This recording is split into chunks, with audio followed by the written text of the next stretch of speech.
You know I work and work until he comes.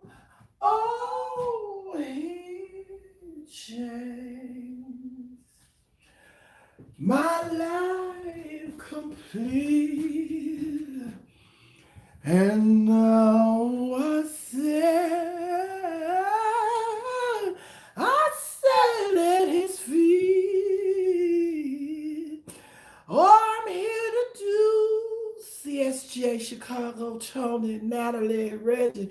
What must be done? Cicely, John, I work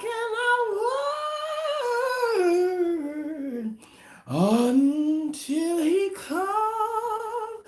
Oh, he changed. Gavin, my life complete. And that's why I said,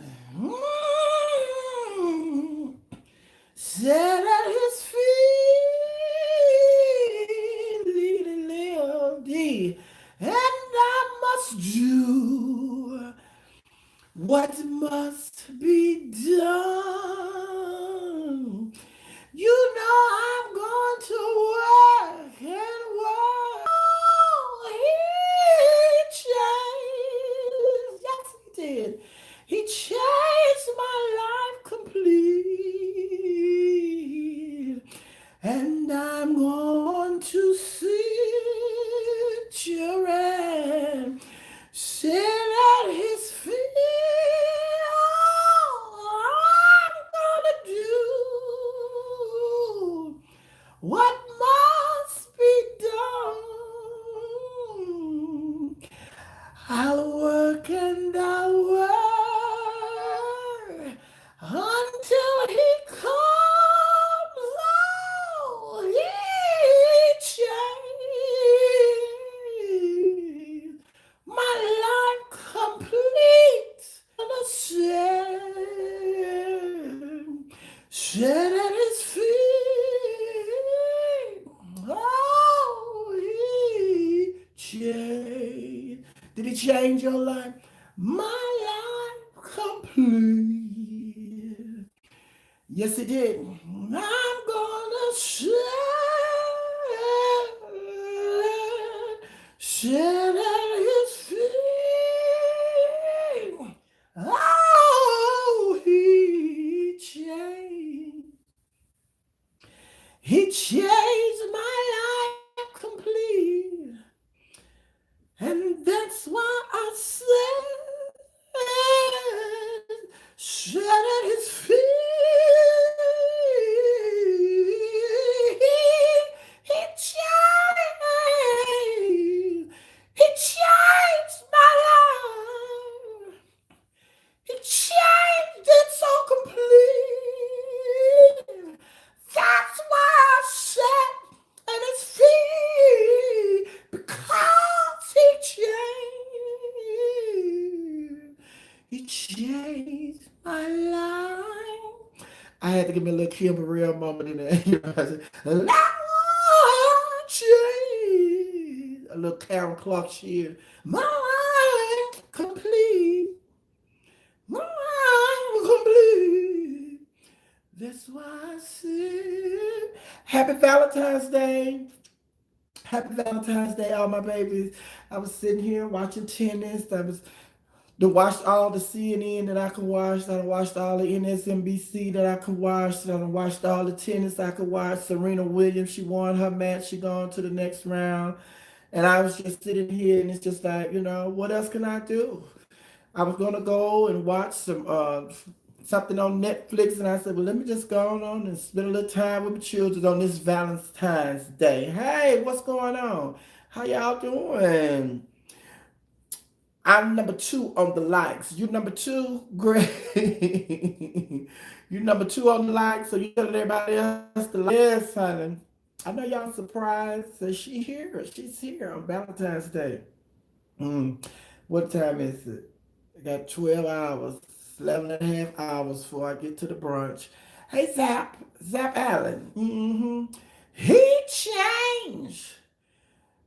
changed my life. He changed my life complete. Now I'm gonna sit at his feet. I'm gonna do what must be done. You know I'm gonna work and work and work until he comes. You know he changed. He changed my life complete. I got to get a little Ella Fitzgerald. And now I said, dooby dooby dooby, I said at his feet. You know I'm gonna do what must be done. Hey, I'm gonna work and work and work until he comes. Oh, he changed. He changed my life completely. Now I'm gonna sit at his feet.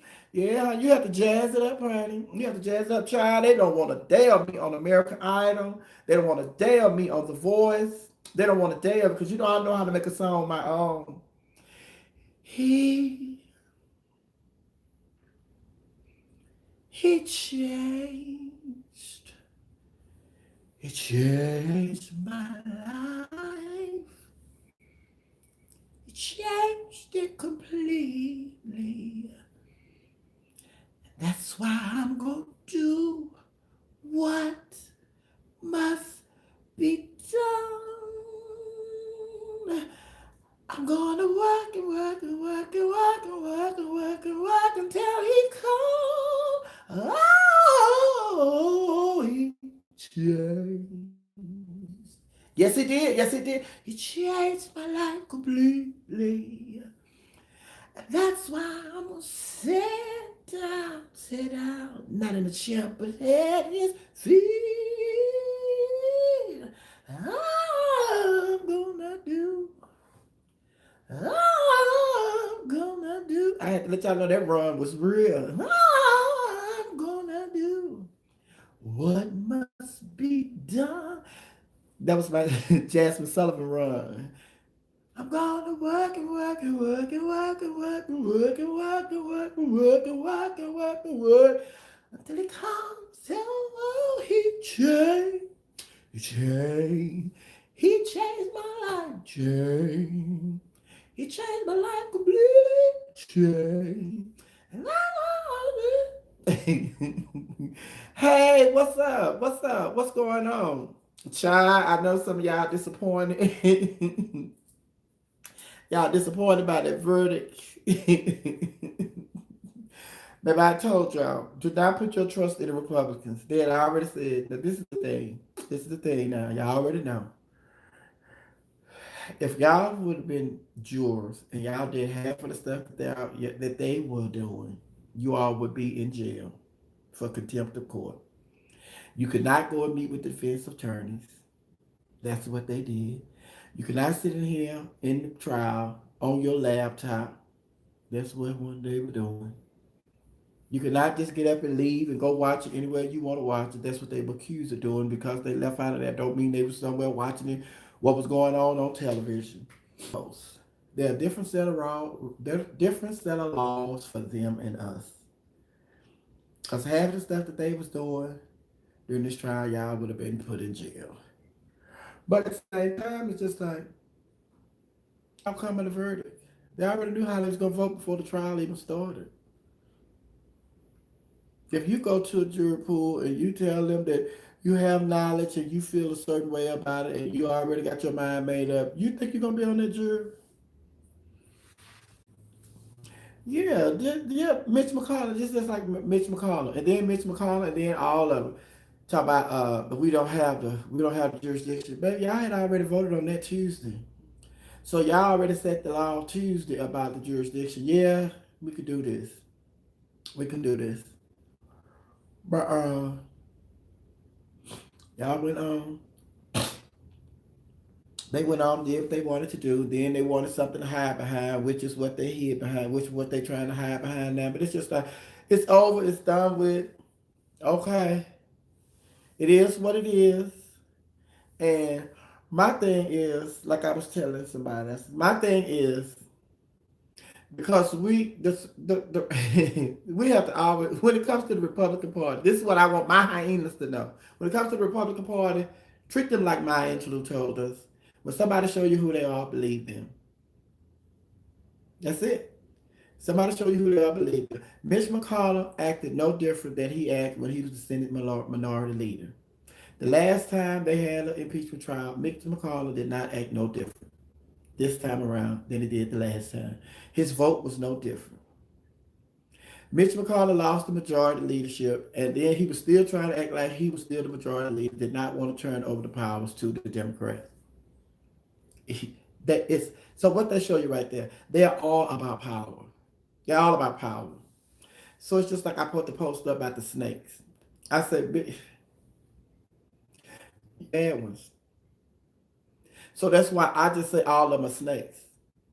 Because Susan Collins, and this is what I want y'all to understand. Hear me out. This is short and simple. Short and simple. We would not have to go through a second impeachment had the Republican Party, when they were in power, did what they were supposed to do the first time. If they would have impeached him the first time, put him out of office, we wouldn't have to go through this. But because they did not take care of business the first time, we are here. And they have not taken care of business this time, we will be here again because they have set a new precedent. It's just like, whatever. Y'all can, I don't want to hear them talk about that. When the Republicans say anything about what Joe Biden and Kamala Harris are doing, I'm just going to say, tough. I don't want to hear about Joe Biden can talk about, he want to work, across the aisles with the Republicans and all that. Work with them, start initiative. When you start out with the initiative bills and all that, work with them. Give them a couple days. They don't come around. Go on and do what you have to do while you had a majority. Because you can't believe nothing they say. Because y'all stood up and clapped for this officer when y'all awarded him the Congressional Medal of Gold Medal. Y'all all stood up and applauded him for the heroic efforts that he put forth to save you all's lives. Stood up. Thunderous standing ovation. Hey, Timmy. Happy Valentine's Day to you, too. Thunderous standing ovation, round of applause for the officer, the black officer, that went stood up to the bullies with a baton and one gun against all those people. A baton, and then he ran. They showed a new video, and they introduced a new video in the trial, impeachment trial, where he ran past Mitt Romney. Told him as he was running to the mob. He ran past Mitch Romney. Told him, turn around, going the wrong way. You're going into danger. Turn around. As he was running to the angry mob. Now he showed more balls than 43 Republicans. When you have women, the Republican women sit up there. And some of them had their kids, family in that building. So their family was in danger. Their family was in danger. And then y'all decided to vote and say not guilty. And so, and it's just like, because I'm a Christian, I don't want to say I wish harm on nobody. But it's just that from this point on, when it comes to the Republicans who voted not guilty, when they are going through the airport and people rush up on them, I don't want them to have no security. I don't want security to do nothing. Y'all said it was okay. Y'all said it was okay for them to carry on like that. So when you have to deal with stuff like that, then you deal with it. And it's just like I said, when you wake up and they have crosses burning in your front lawn, I don't want you to call 911. I want you to go out there and talk to them, because they come in peace. They don't mean no harm. They just shining some light in the dark situation, so they want to be able to see you. So you have crosses burning in your front yard. I want you to just go. They come in peace. Don't call 911. And don't get on the news media and talk about how your family life was in jeopardy. Da, da, da. I don't care. That's what you voted for. Yeah. So it's just like, and then to everybody that's talking about, they called for witness, they could have had witnesses. Did you hear what Mitch McConnell said? Mitch McConnell said the reason he voted not guilty, was because he didn't think that constitutionally they had the right to hold President Trump, hold the trial, because he was no longer the president, he was a private citizen. That was what y'all decided the first day when y'all met. So you had already lost that. You had already lost that argument. So it's just like you still want to base your judgment on something that they told you you had lost. So it's like, okay. But the beautiful thing about it is just like when Senator Kamala Harris, Senator Cory Booker, and Senator Hakeem Jeffries, when we used to we used to see the hearings and the trials and everything that was going on with the Senate, over in the Senate. That's how Senator Kamala Harris, Senator Cory Booker, and Senator Hakeem Jeffries, that's how they became household names, because we thought, oh my God, who is that? Oh, that's Senator Kamala Harris. Oh, they don't play it. Then they was tag teaming. Kamala Harris, that's Cory Booker. That's the same thing happened the last impeachment trial with Val Demings. Oh my God, Val Demings from Florida. Oh, she a beast. So the same thing happened this go around with Stacey Pulaski and with Joe, whatever the black guy name is, and the lead prosecutor, Raskin. It's just like we like, oh, so it was good. It was good that they had the trial because they introduced some new stars in the Democratic Party. So that should give us some kind of peace, knowing that Nancy Pelosi said this is her last go around being the Speaker of the House. So now this is some new young blood that we have been introduced to in the Congress. And we should have some sense of peace knowing that we got some strong young leaders that are in line to uh hey the king to take the baton as Nancy Pelosi pass it on to the Democrats maybe. And yeah, it's just to give us some assurance, some peace, and some know that we have some leaders that are in waiting, to continue this fight. But I wasn't surprised. I wasn't upset. I wasn't, I wasn't disappointed. I was, and then it's just like, and I started off because I started off saying that we already knew the verdict, but we didn't want them to come to witness, because a lot of people say they should have called witnesses. They could have tried with, no matter if they call 1, 5, 20, 40, 50, 30, 70, 100, 300, no matter how many witnesses they called, it wouldn't have made a bit of difference, because the Republican Party had already figured their out. And their out was they felt like this was unconstitutional. So once they voted and they said that it was constitutional for them to hold this trial and blah blah blah. That was done. So your decision should not be based on something that they had already voted and told you no. So it's just like it's just like no matter how many witnesses they brought forward, they still already had their mind made up. So we just gonna be holding up the process on something that's something that was a done deal. So I'd rather them go on and get that over with, so we can work on getting these stimulus checks out. Although I ain't getting them, they don't look like they're gonna send me mine, but that's over with. So what's more important to y'all is just go and work with Joe Biden and Kamala Harris to get these stimulus checks. Go and work with Joe Biden and Kamala Harris to get this pandemic under control. Go and work with Joe Biden and Kamala Harris to get these vaccines. Go and work with Joe Biden and Kamala to get people jobs and to get these unemployment checks out. Don't waste no more time on that.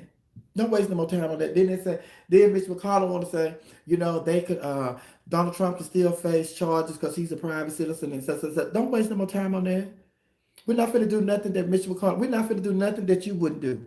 We're not finna waste no time on that. We're not finna waste no time on that. Don't waste no time. Go work with Joe Biden and Kamala Harris, moving the United States forward. The Republican Party that showed you all, because I've been knowing, they done showed you all who they are once again, and they're consistent in showing you who they are. And it just goes to show you, you cannot count on no Republican. And y'all say, yes, there are some good Republicans, but I don't know who the good ones and who the bad ones. Because one time they'll vote this way, you think they're the good ones, then next time they vote the opposite way. So it's just like, I thought you was a good one. No, you're a bad one too. Susan Collins, Lisa Murkowski, had they voted the last time, Newt, I keep saying Newt, but uh, Graham, he did this whole speech. When the insurrection started, I'm done with that. Count me out. But he going to meet with Donald Trump this week. The reports are out there. He going down to Mar-a-Lago to meet with Donald Trump to see what direction they're gonna take the Republican Party. Then the phone come out the night before about the lady done told about the phone call that the one that went and met with Donald Trump last week, McCarthy, and then he told Donald Trump, call these people off, stop this, and tell. And no, these not these people. They said, no, these are your supporters. They got your sign. They're breaking through my window right now. And da. Well, Kevin, I guess they are more upset about the election than you are. Then he gonna tell Donald Trump, who the fuck you think you're talking to? Then he goes down to Mar-a-Lago to make up to the Grand Wizard, because that's who Donald Trump is, the Grand Wizard, and they can't speak. The KKK can't speak up against the Grand Wizard, so he go down there and meet with the Grand Wizard to make up. And then it's just like the Democrats got it what they wanted. They need the woman to come testify. Just go on and get to because they threw a loophole. Because now, and this is what I want y'all to say. I want y'all to understand this. The Democrats have shown the Republicans, although they didn't get the votes they needed, 17, to convict him, they have shown the Republican Party that they are going to play them by their rules. They showed them that during this trial. Because nobody knew. And this is a lesson to everybody. It's like I posted years last year, been posting it throughout the year, been posting this. When you move in silence, the enemy don't know what to attack. The lead house manager did not tell nobody, not even the Democrats or Nancy Pelosi or nobody. He didn't tell nobody that he was going to go stand up there yesterday morning and say they want to call witnesses. He went in there and he said, because they thought they had already made plans. This is how he played. He played them like they play us. The Republican Party knew that once their time, they said their arguments and everything, then they did such. They already had the airline, they had their flight schedule to fly out. They had their cars and drivers waiting outside on them to take them to the airport. They had already made plans what they was gonna do with their families and and they was getting up out of here. So they had already made up in their mind that they was going to vote and get out of here. And he stood up in there and said, we decide we want to call witnesses.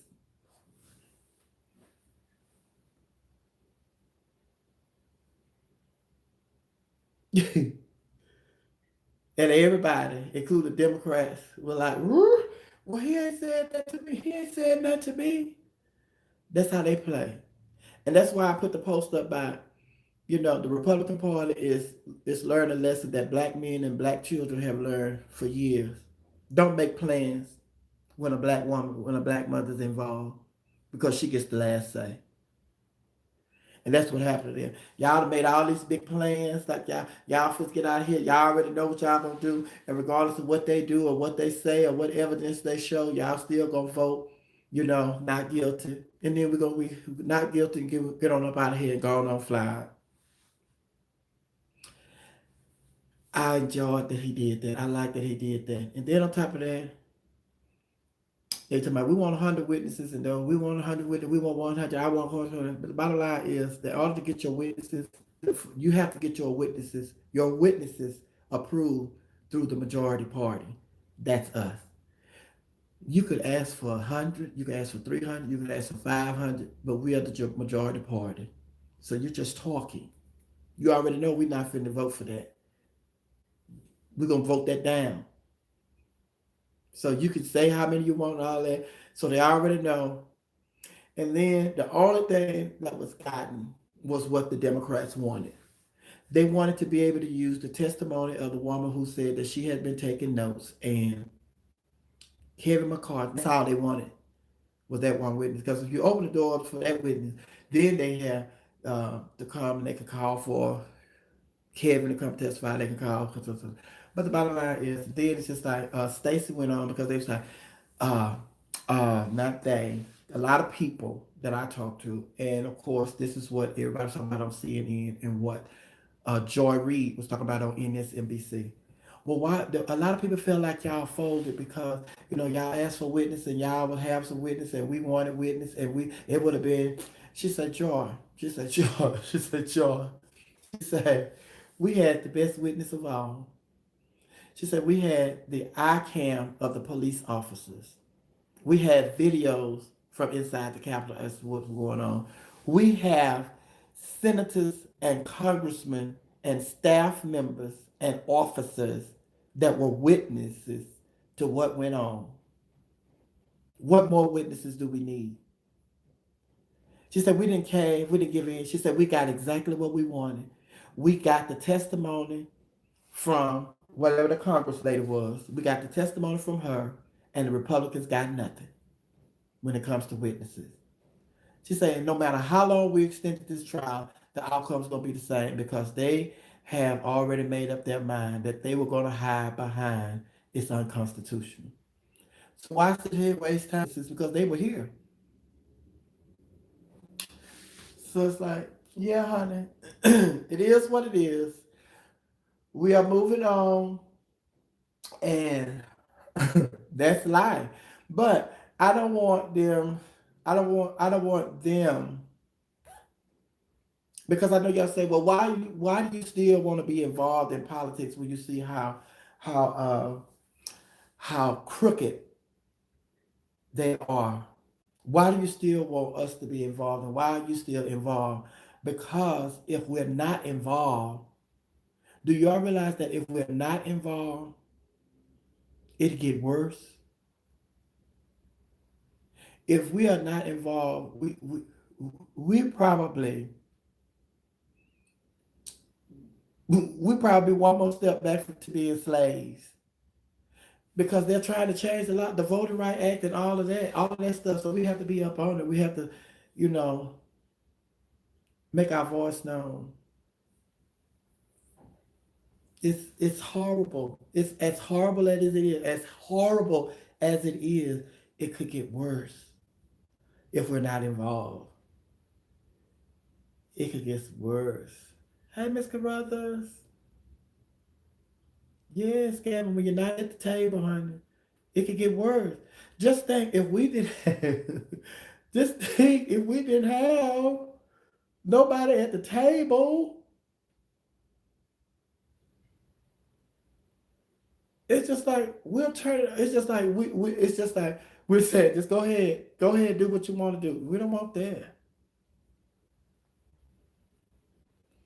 They now, and then on top of that, to show you how what a snake Mitch McConnell is his whole argument was that he don't think it was constitutional for us to have the trial because Donald Trump is no longer the president. He is a private citizen.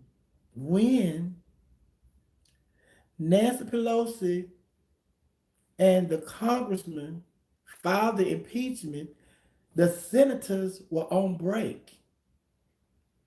And they weren't coming back till January 19th, the day before the inauguration. Mitch McConnell was the majority leader. And by law, when Nancy Pelosi transferred the impeachment over to the senators, they have to start the trial the next day. He told them that he was not going to accept it, They were on vacation, and he was not going to bring them back in for a special session. And they were due to come back on the 19th. So then, fast forward to yesterday, Mitch McConnell said he voted not guilty because he don't think they should be tried, or they had to try him as a private citizen because he wouldn't accept the impeachment papers. And those are the type of games that they play. And if you don't keep up with it on a daily basis, you would lose that. You would get that. This trial took a week. They impeached him on such however many days. It was just like they had 2 weeks. If once Nancy Pelosi them came up with the impeachment, they drew up the impeachment papers. They could have sent that over the next day. This could it only took a week. So they would have had that over in a week and then another week before they get ready for the inauguration. But then he wants to sit up there and act like, well, they held the papers. And that's why Nancy Pelosi was so upset. She came and they said this is how they classified. They said she came and she hijacked. She hijacked the House manager's press conference. She came out there and she came and she explained that. And she was like, I just watched Mitch McConnell. And the reason I came out here because I just watched McConnell and I just want to let you know. And then she broke it down. And then I already knew because I watched it. I already knew. The reason they didn't send it over because they was on break and you told them you weren't going to bring them in for no special session. They'll be back on the 19th. I already knew that, but she had to come and break it down. So, but please understand, please understand. You see how quick, you see how quick they rush through with them Supreme Court hearings and make sure they got them on the bench. Y'all didn't hold that off until after the inauguration. Y'all court nominees on the Supreme Court within a week. They could have did the same thing with the impeachment trial, but they didn't do that because it wasn't in their best interest to do that. They're not in the business to help you. And then on top of that, when he made his little speech afterwards, he brought up the 70 something. So that's what all that was for. The Republican Party feel like they cannot do A, B, C, D because they don't want to upset those 70 some million people who voted for Donald Trump. Well, guess what? You're upsetting the 80 some million supporters that supported Joe Biden. And the school I went to, 80 something is more than 70 something. Y'all keep talking about the 70 something million voters that voted for Trump. What about the 80 something million that voted for Joe Biden and Kamala Harris? And then y'all talking about Donald Trump. And see what they banking on is they don't want to vote against Donald Trump because, they want to be able to have those supporters to go and vote for them. Who they didn't vote for y'all this go round. They didn't vote for y'all this go round. So what makes you think that during midterms they're gonna come and they're gonna vote for y'all? We'll just have to wait and see. And then y'all don't want to vote. Y'all don't want to the Grahams. Mitch McConnell, I can't see him trying to run for president. He's just trying to stay in power because you're you're not they're not going to put you on no ticket. But the Grahams and the McCarthys and all these other Republicans, they want to run for president. That's why they don't want to upset Donald Trump and his supporters because they want them to vote for him. But I pray that Donald Trump decide that he don't want to throw his support behind none of them. He decide he want to run again. So if he decides to run again, I don't want to hear y'all on the campaign trail talking about Donald Trump is a pathological liar. He's a narcissist. He don't care about nobody but himself. He don't care. I don't. What y'all gonna say when y'all go on, on the campaign trail? And it's just like the the what you call it told him, "Hey, Miss Lala, hey, D. Rodriguez, hey, Sam." And it's just like the house manager told him. He said, "Baby, I ain't afraid." He said, "Y'all keep talking about we scared to, we want to stop Donald Trump from being able to run for political office again." He said, "I ain't scared." He said, "I'm not scared of Donald Trump running for political office again. I'm scared of Donald Trump running for office again and losing, and we have to go through all this over again." Cause we to prove to y'all that we can beat Donald Trump. I'm just scared we have to go through all this bullshit again. And y'all don't have no backbones. Y'all don't have no balls. Y'all don't have the guts to stand up to him. So it's just like we have to put our country through this all over again. That's what I'm afraid of. Not that I'm afraid of Donald Trump run. I give a hill of beans about him. We already proved we can whoop him. Oh, but I was coming over here to talk about Valentine's Day. I was coming over here because I didn't want to watch a Netflix. I just wanted to come over here and and do something other than watch a Netflix movie, honey. How y'all doing, baby? How y'all doing? Happy Valentine's Day. What's going on? What's going on in y'all world? How y'all doing? What are y'all doing for Valentine's Day?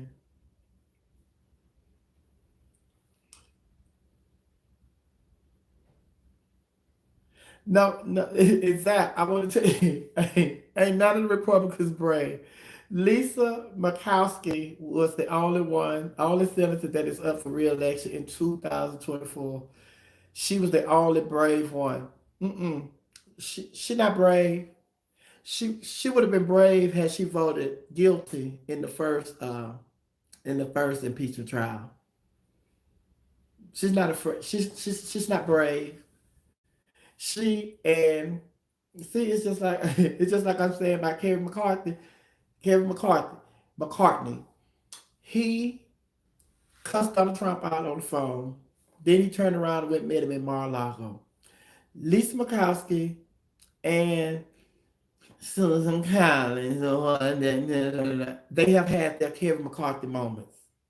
So I don't want you to think that just because she did what she was supposed to do this time, that she brave. She's not brave because if she was brave, she would have been standing up to all of the BS that Donald Trump has been, getting away with for the last 4 years when he was the president.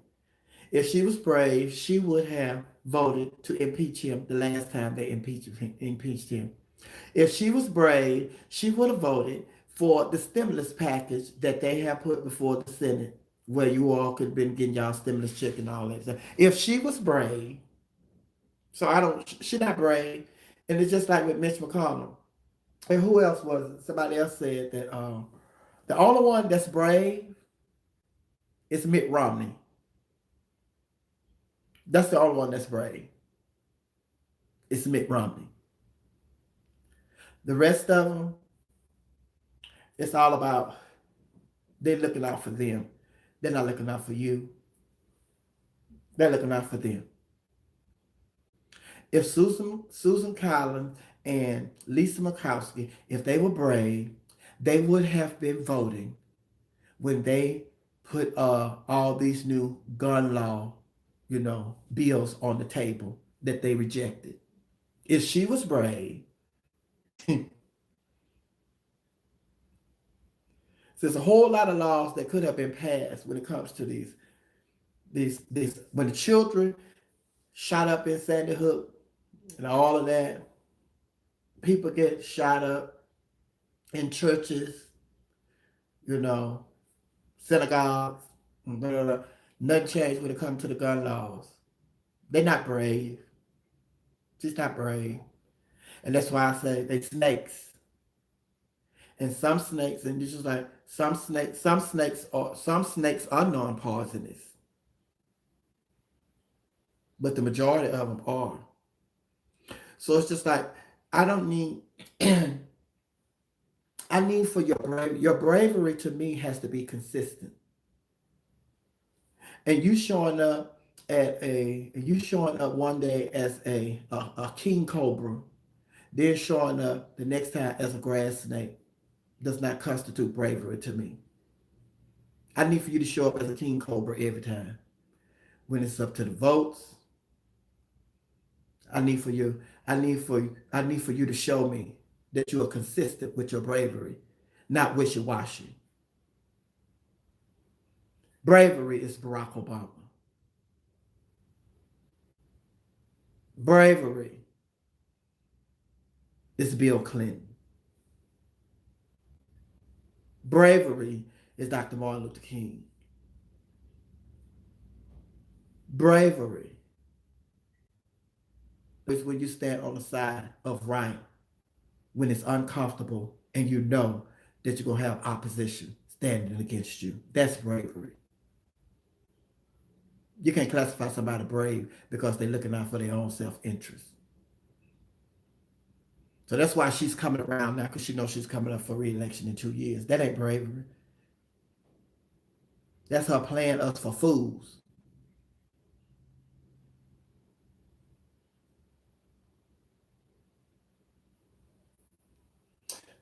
Oh, and what else do we want to talk about? What else do we want to talk about? Where's I have my. What else do we want to talk about, honey? Because the Republicans, they are who they are. They are who they are, baby. And they're not gonna change. They're not gonna change. And snakes. And stop thinking that they're elephants. Their mascot is an elephant. They're not.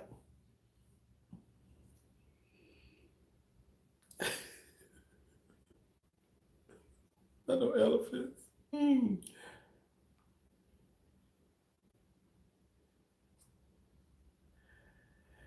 I don't think they're scared of Trump. This is who they are. This is who they are. This is who they are. They have all come out of their racist closet. Trump gave them permission.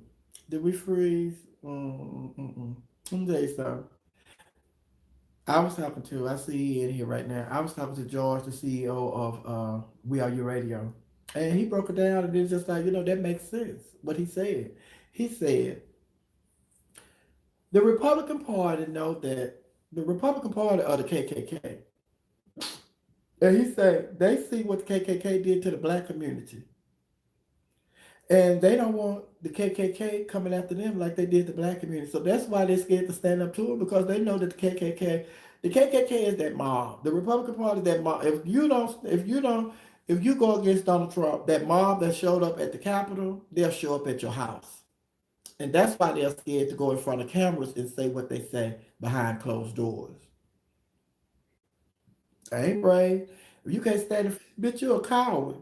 And it's right. What he said is right. They scared of the KKK. They know that's the KKK. Donald Trump is the Grand Wizard. I ain't brave, honey. Bravery is Officer Goodman.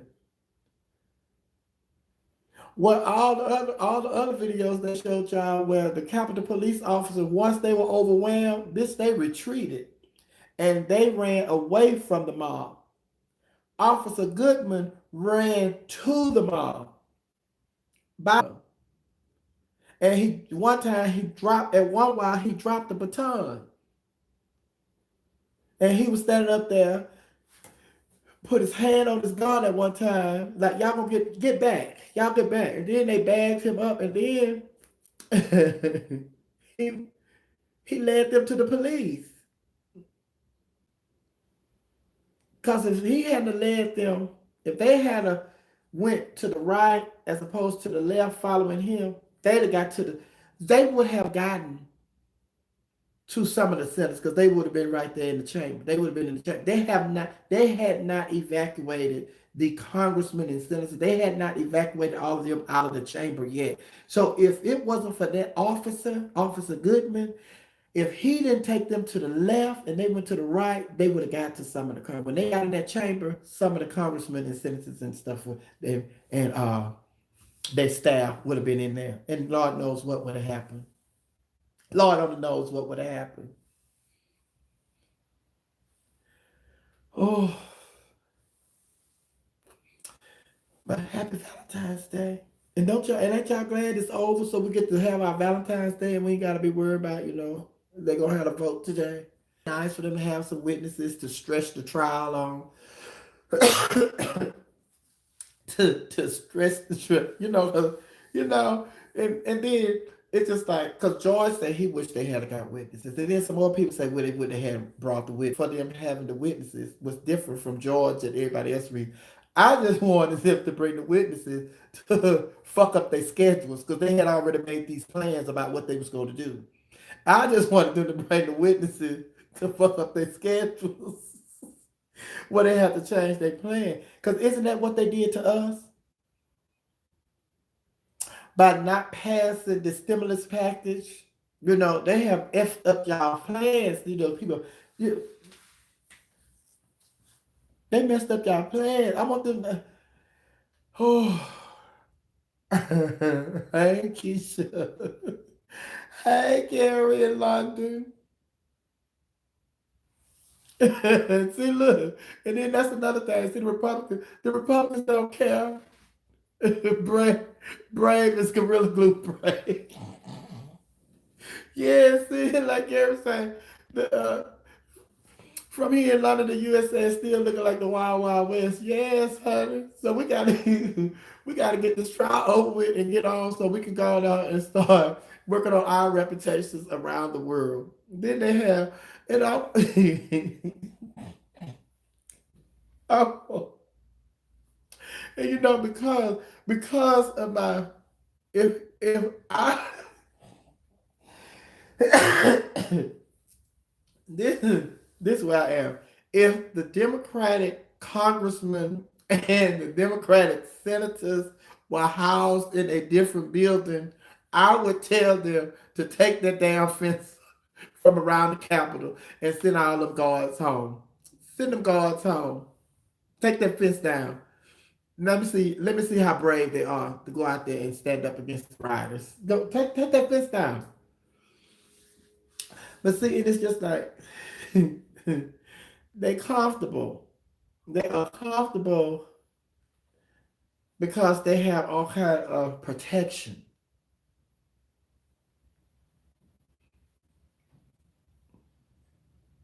Wow.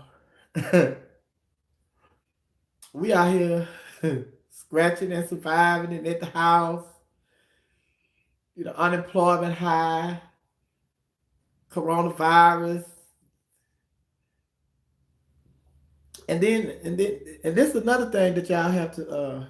And they was talking about. I wanted the House managers to bring out in this impeachment trial. They said, "Yeah, you said that because the part of the Trump attorneys that part of his closing argument, he said, y'all need to be working on, the pandemic and unemployment, getting children back in school and da da da." And it's just like, dude, you just stood up here the whole trial talking about what Donald Trump did do. Donald Trump was going around on tour after they had said he lost the election.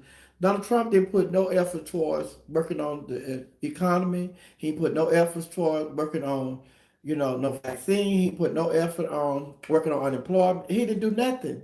Just like he didn't do nothing to stop. He didn't call the National Guards or nothing. He didn't do nothing.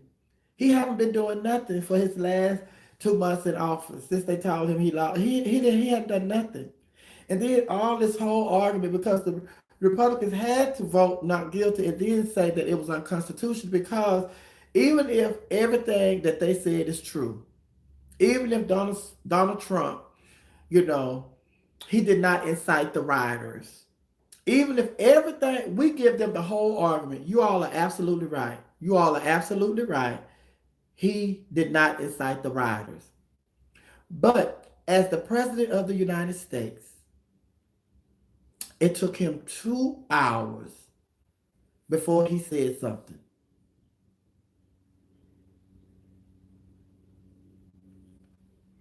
It took him 2 hours to say something. You see this going on TV, you all on the news, you stay on the news, you know what's going on. Then there are conversations of people telling you what is going on, even if you act like you're not watching the news this particular day. So you see what's going on. So we give you all of that. It took him 2 hours. That's just like that's as a parent, as a parent, You are standing outside your house. Your house is on fire. Your children are in that house, and you just standing out there like, should I go in? Should I try to save my babies? Should I? It's on fire. Should I go in? Should I try to save my babies? And da da da. Should my baby's in there? My baby's in there. And you just standing outside the house watching it burn with your children in it. Then 2 hours later, you wants to cry and start running towards the house. The house is burned down. The kids are dead.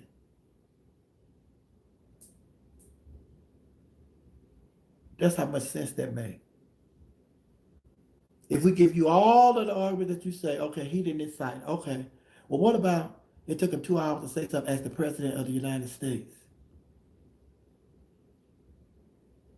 Now what's your excuse?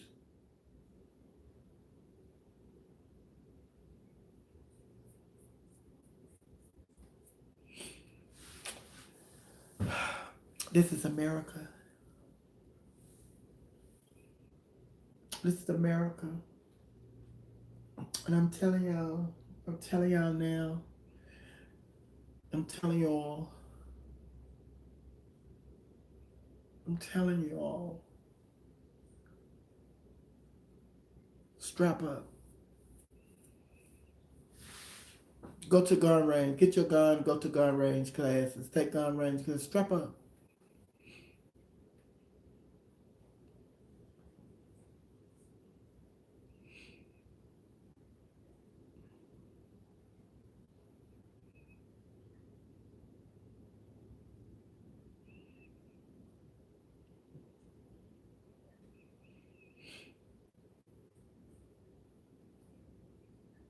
This is America. Because if it was up to them, honey, we'd be back slaves. And then just the thing, and I laugh because that's my defense mechanism. Laugh. I realize that now, but it's just like you, you gotta talk about it. And then it's just like Stacy. Stacy told them. She said, and when they was talking about the witnesses, she said, "Joy." She said, "Joy." The number one witness was in this whole trial. He was watching the whole trial. Officer Gooden. He said this. He was in here every day of this trial, impeachment trial. That's the number one witness. They stood up and applauded that man. She said, "What more evidence do you need?" And then the staffers and the petition had grown like over 500 and some staffers had said. The last time I saw, it was like 550 some staffers had signed a petition saying, please convict Donald Trump because of what they went through. So they don't care. They don't care. They don't care. And then the whole thing that's going on, the whole thing that's going on with the governor of New York. They done turned it. The numbers weren't right. The numbers weren't right.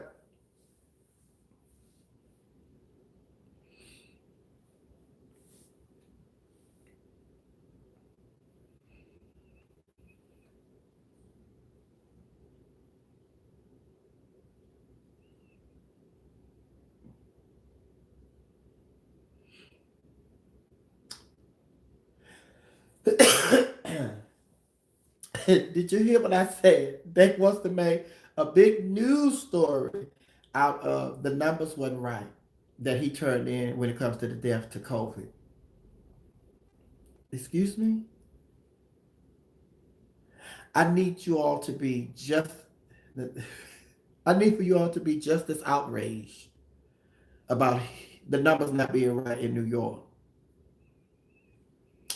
I would need for you all to be just as outraged when President Joe Biden and his team went in the White House and found out that Donald Trump them didn't have a plan to distribute the vaccine. They had not ordered no more vaccine. They say they had vaccine that they was holding out, for emergency. Come to find out they had not one drop of vaccine. I need for y'all to be just as outraged. about Donald Trump and his uh, administration just lying about the vaccine. The one that you all just voted not guilty for. I mean, so uh, if that's a big deal to you, you have at it. Ain't no big deal to me. Because y'all was, Donald Trump told y'all we had about 10 cases, and by the end of the week it'll be down to zero. Now we have over 400 some thousand people that has died. What happened to down to zero in a couple of days? Stop playing with me. Stop playing. Don't play with me. Don't, Republicans, don't play with me. I don't play. Don't play with me. Don't play with me, Republicans. Don't play. Don't play with me. Don't play with me and my children, the laughing hyenas. Don't play with us. You sound good. You sound good, honey. You sound good. But I'm just saying, when I see this just came. This the new me, honey. This is the new me, honey. When I see, when I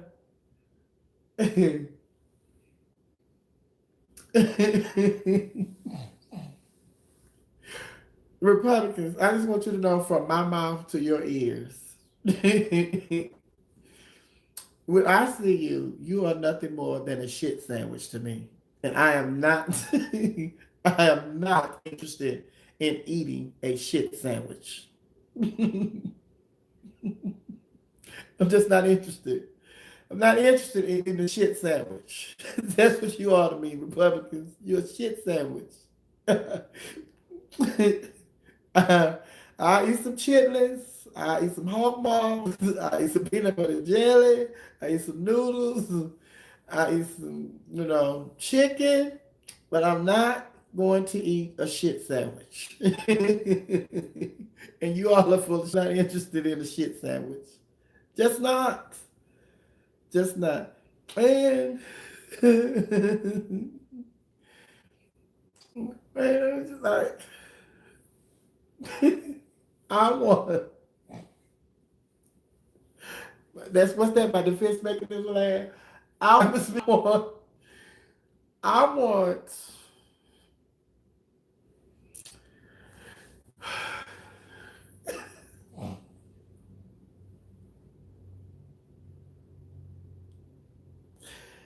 Oh, I want. I want to be able. I just want to be able.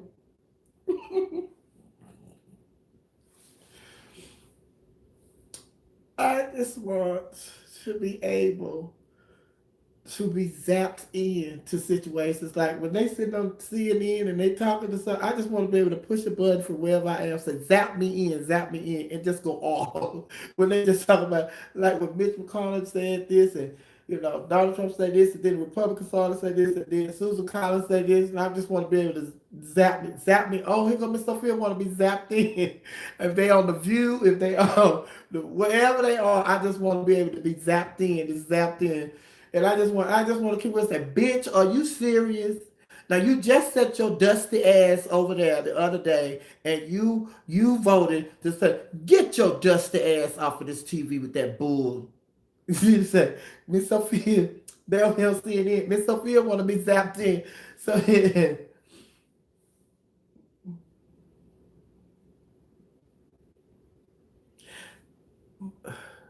Move back, Don. Move back. Put the camera on. Put the camera on that bitch. Now this is what you said 2 hours ago. Now you're over here saying this. If I was there, I would kick you dead in your throat. Yes, I want, and it's just like Saturday Night Live be doing them skits. I don't want to be no skit. I want it to be real. I want it to be, real time and everything. I just want to be zapped in. I just want to be zapped in, and I just want to just say stuff that I know that they can't say. I know that. Somebody say that fucking Dineva said the other day, because fucking Dineva got into it with Michelle in the A or whatever, the other blogger. And they said, bitch, fucking Dineva was on with somebody. And she had told them, say, when they go low, I go to hell. No, fucking Dineva. Michelle say, when they low, we go high. That bitch say, when they go low, I go to hell. Bitch can't get no lower than that. Oh, hey, let it go on here. The great Danielle. Oh my God, girl. Damn, yes, honey. My sister said, when they go low, I go to hell. I haven't seen it. I just saw somebody post it. But, bitch, fuck that nigga that said, fuck that nigga took me out when she said, when they go low, I go to hell. I miss y'all too, honey. Yes, honey. I miss y'all. Oh my God, the way, honey, it's over, it's done with. Come on, let's get back to trying to get these vaccines for the people that want to take the vaccine, the people that don't want to take them.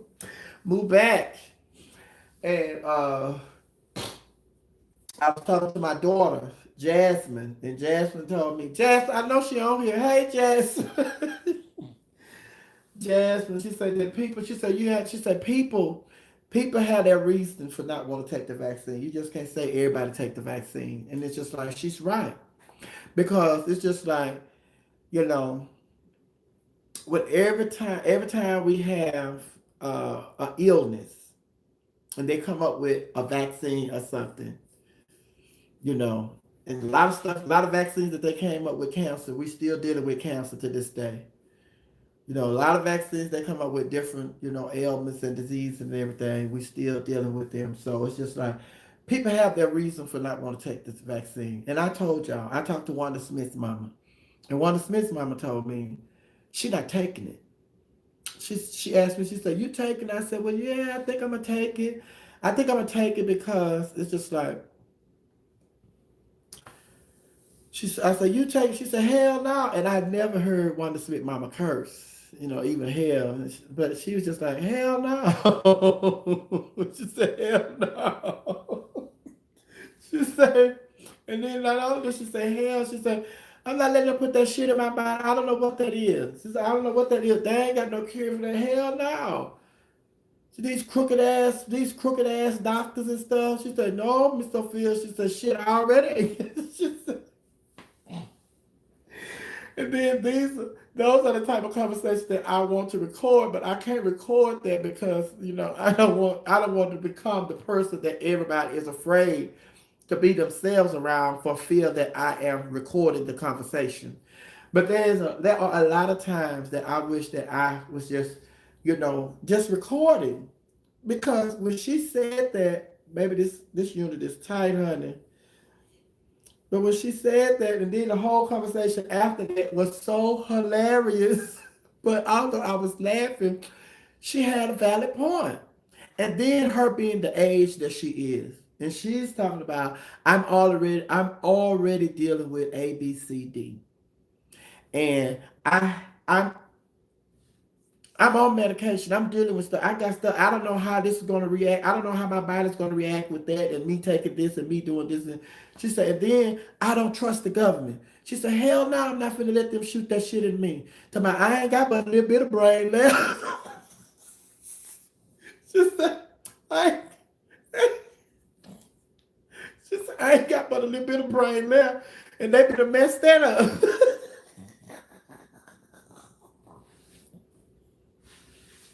And I said, although I'm laughing and stuff, she right. She right. And I haven't even asked my mama. I haven't even asked my mama if she is gonna take the vaccine. Because a lot of our seniors, a lot of the black seniors, they're not down for it. They're not down for it. And we can't be mad at them. And then some people like they be like such and took it. I'm just waiting to see if you grow another finger, or if your arm fall off, or if you. And then they talk about the lady that her body is jerking. Everybody talk about the lady who body they like, oh, let me stop there for the start freezing. So it's just like then people talking about, but there's a lot of stuff that they like no. Because a lot of people say, well, Hank Aaron did not say he took that vaccine. That vaccine killed Hank Aaron. But it's just like, uh,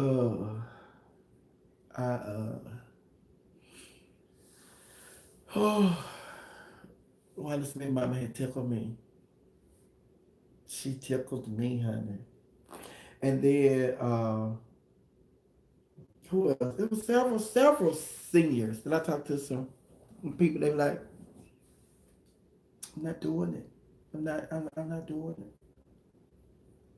And then I look at that like, and I have to respect their decision not to take the vaccine, just like I had to respect my daddy's decision not to have the surgery that the doctors recommended that he had. It's a hard pill to swallow, but you have to respect people's decision that they make for their lives, for themselves. You have to respect it. Although we don't agree with it sometimes, it's their life. And you can't force your way of living on somebody else. If they don't feel comfortable taking it, we have to respect it. Just that simple.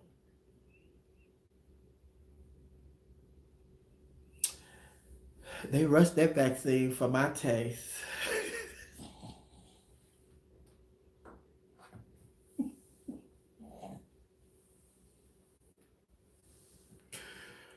Baby, listen, I'm telling you,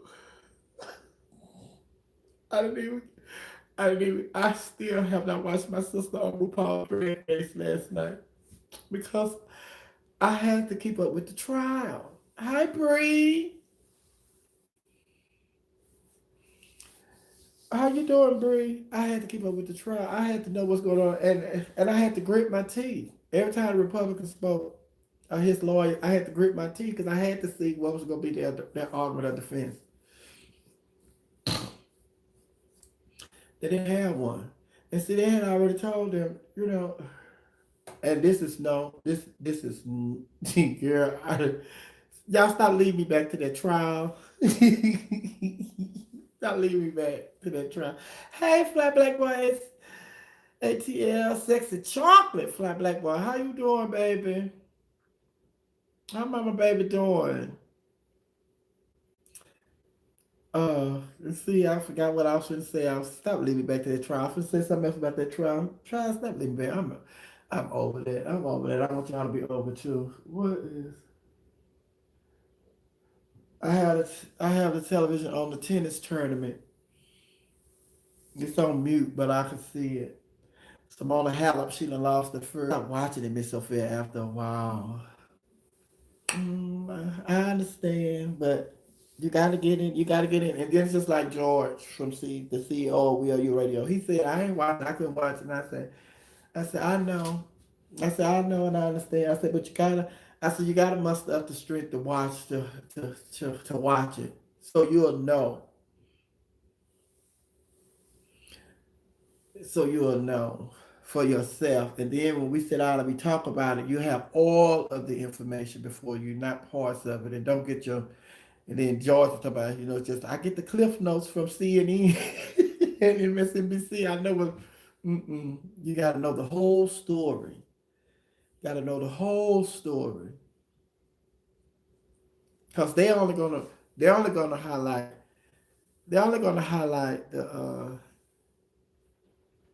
the stuff that's gonna make their programs interesting.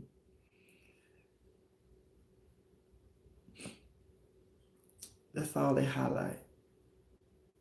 The juice of the meat, all of it go together. I don't want to talk about the trial no more. It's over. It's done with. I want to talk about Valentine's Day and who gonna be. Y'all see what Offset did for Cardi B and Culture. How he had set that up, all them flowers and stuff. On time. She said, "Baby, I have left and came back and see you still here. Still here. I'm still here, baby." Miss Sophia, do you know any of the Little Women of Atlanta? I just started watching that, so it's so fun. Little show.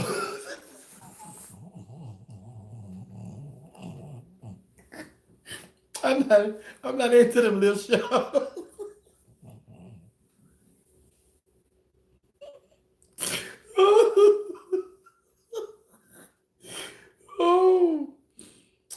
Child, I'm gonna sit up here. Y'all say, oh, bitch, she wrong for that. Please, child, I'm not gonna sit up here and watch no goddamn Teddy Tully, Teddy Tully, what it, Teddy Tubby. I'm not gonna watch no Teddy Tubby. You think your name, and then I bitch what you saying, bitch what you saying. Better go sit down. I knock fire your little ass.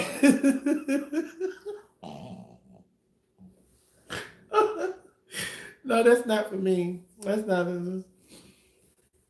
Oh no, that's not for me. Oh, oh. Who made chocolate covered strawberries and chocolate cupcake? Child, mm, baby. We had this brunch today, honey. We had this brunch today.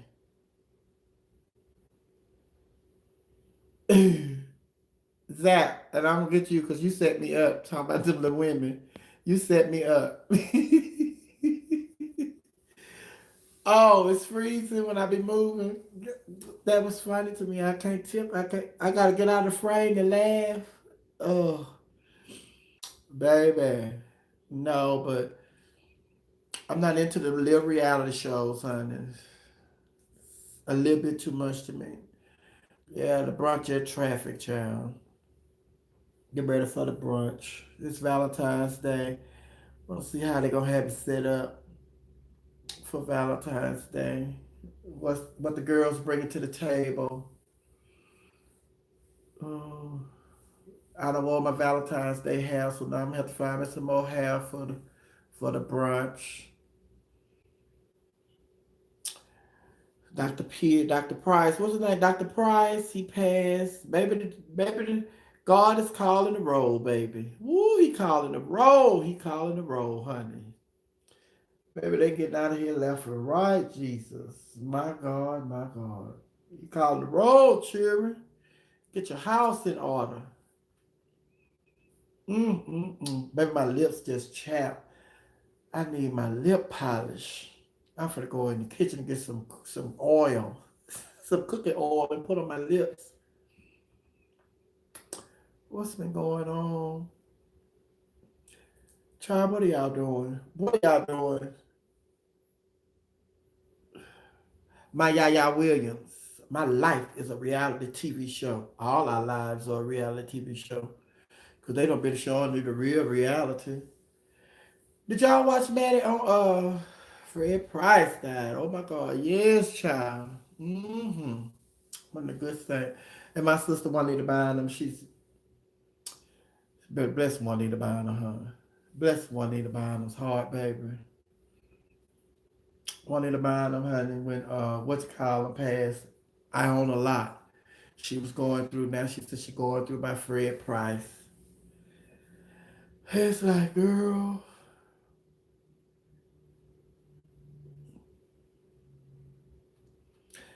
baby, not the chicken grease for the lip. Yes, child. If it's good enough for the chicken, it's good enough for me. Happy Black History Month to you too. Yes, child. What time is it? What time is it, child?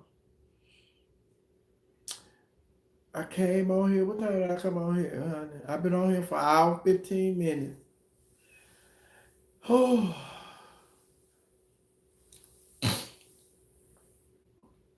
yeah, we saw TS on the drag race. How was she? How was my sister on drag race? It's 4:13. Okay. How was my sister on drag race? Oh, it's 4:13 my time. Hey, Fantasia, the impersonator. What's going on? Fantasia, the impersonator. Yes. Divas and Dukes, they having the show tonight. They starting the show tonight in their new building. They got a new spot they having their show. So the Divas and Dukes are back tonight. And Tamisha Iman from the RuPaul Drag Race this season, she's their special guest. They sent me a flyer.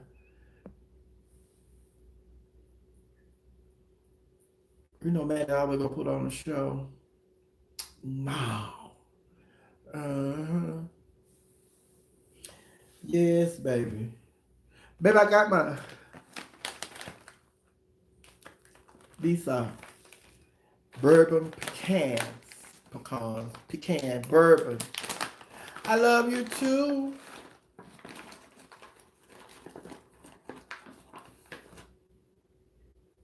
For the camera.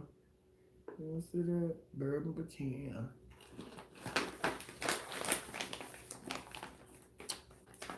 Oh,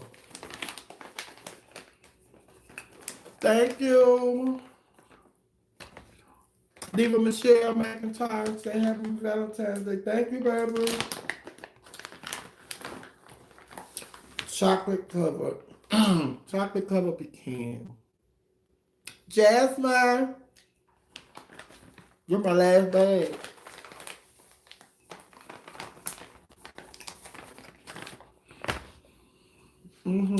I ran out. Mm-hmm. Mm.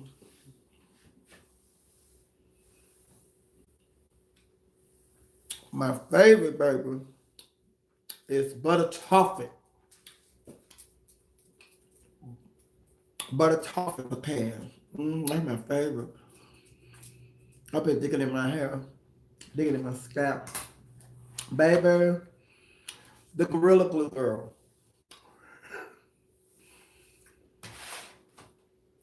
She gotta have that.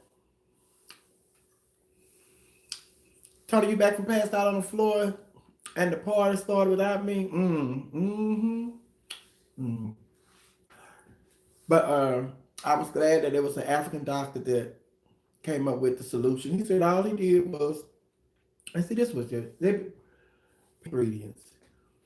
Because he's a biologist. He said all I did was read the ingredients that Gorilla Glue is made of. And then I came up with some components that would break it down. And he talked about what it was that he used.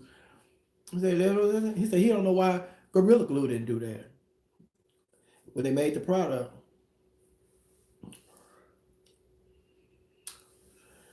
Yeah, they was dragged. Gavin said they dragged her for the GoFundMe.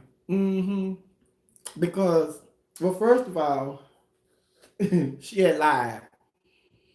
Because she said that when she started to GoFundMe, when I saw her do an interview, she said that she started to GoFundMe because it was to help her with her medical bills.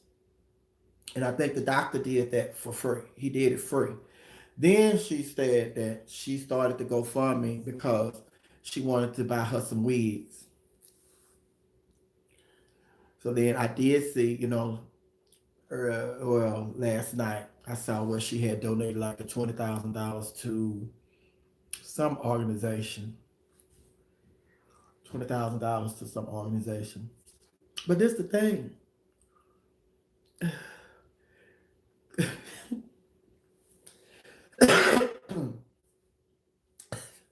She's a teacher, they say. They say she's a teacher.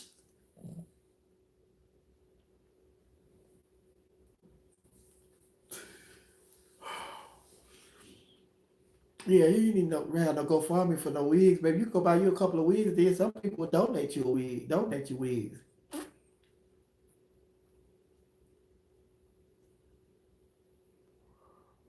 Baby all wasn't doing nothing to that. Baby drag queens, baby all wasn't doing nothing to that. He had to get some chemicals to break that down. Baby all wasn't doing nothing. Shampoo and baby all and all that.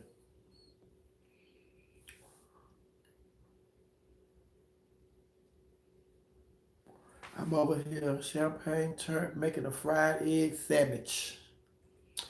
And what was the next comment? Why did she do that? Now the excuse she gave was that Gorilla Glue has a uh what is it?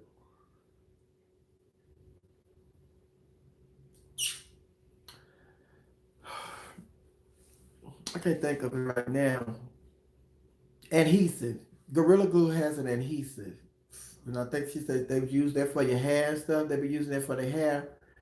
Now that adhesive is what the baby oil and some glue gone, you could massage that in and that would loosen up that adhesive. Gorilla Glue has an adhesive. So she ran out. She ran, but she didn't run out. What she said was her son was in her car. And I think it was in her car. And she just, decided that she would just use some Gorilla Glue. And when she come home, she would just wash it out. She thought she better be able to wash it out. That's why she put the Gorilla Glue in her hair because either her adhesive was in the car or she had ran out and she couldn't go buy none because her son had her car. No, I don't think she had a chance to win a lawsuit. I don't think she had a chance to win a lawsuit because the directions tell you not to put that on your. Well, first of all, the directions told her you never see nobody else put no Gorilla Glue in their hair. And then on top of that, all the commercials, and I keep referring to this one commercial where I see Gorilla Glue, they have constructed a boat out of wood and Gorilla Glue. And they had this man out here in this water, and they're showing you how Gorilla Glue is so strong that the water is not leaking through this boat that they has made out of wood and Gorilla Glue. Now, if you see a product out there,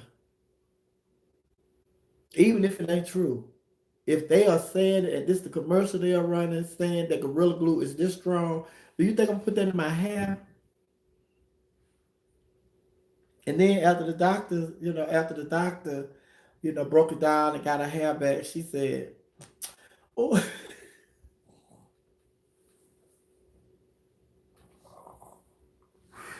she said, "Oh, I cut my ponytail."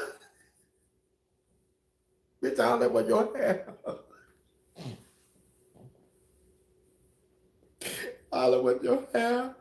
You better thank God you didn't have to shave your head bald to start all over. But I still think her hair is damaged. I do think she needs to just shave that off and start over. Needs to shave that off and start over. Cause your hair been like that for over a month. You need to shave that off and mm-mm. But this means on the outside looking in, telling her what she needs to do. Yeah, you have to be careful with crazy glue, honey. But even with crazy glue, uh, good like to knowing her hair was right where they cut it, honey.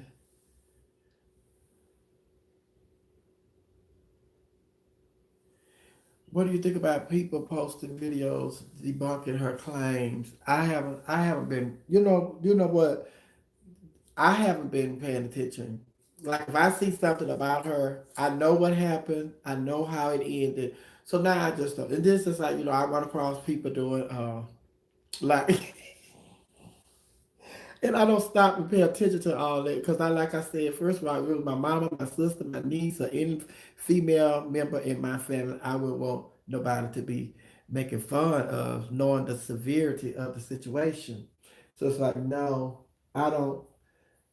I don't stop and just watch that stuff, because I got other stuff to do. Not that I got other stuff to do, but I'm not interested. I'm just not interested in it. But one of them I did see was there was this girl. There was this girl. she, she had this gorilla glue, and she was saying she practicing how to pull this gorilla glue out on her attackers. Like somebody attacked her, uh, she was acting like the gorilla glue was some mace, and she said she was practicing on how to pull it out. And there was something else that I saw. It was they had put it with a song. They had put it with a song, and then they had the gorilla glue. It was a gospel song, I believe, and then they had put the gorilla glue with a song. A can of gorilla glue was just twirling around up in the corner. I forgot what song it was. Have you heard about the Kalini? The Kalina Collier case. Just heard about it yesterday. A young lady is being held against her will at a resort in Jamaica. She was with her friends. Then they were able to leave. No, I haven't heard about it.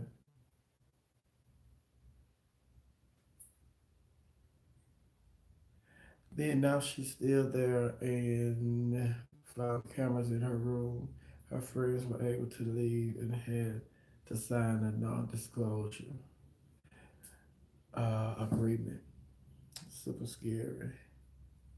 Thank you, Tanya. Tony. Thank you, Tony Robertson. No, I haven't seen that. But it's just like people doing what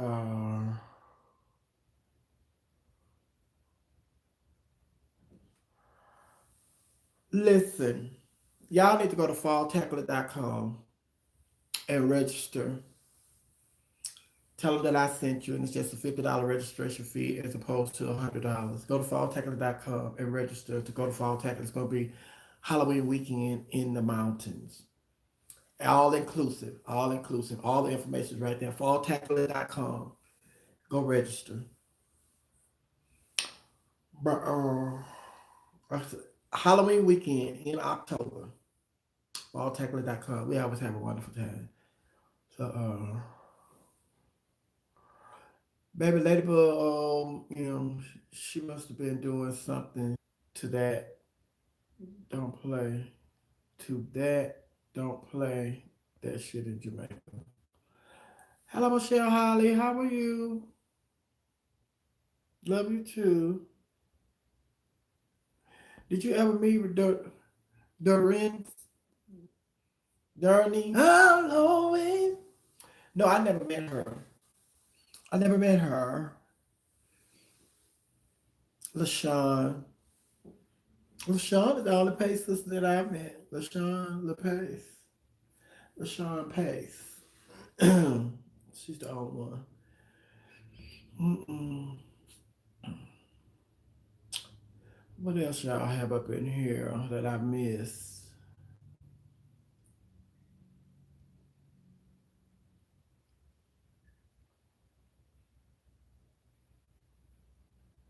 Uh,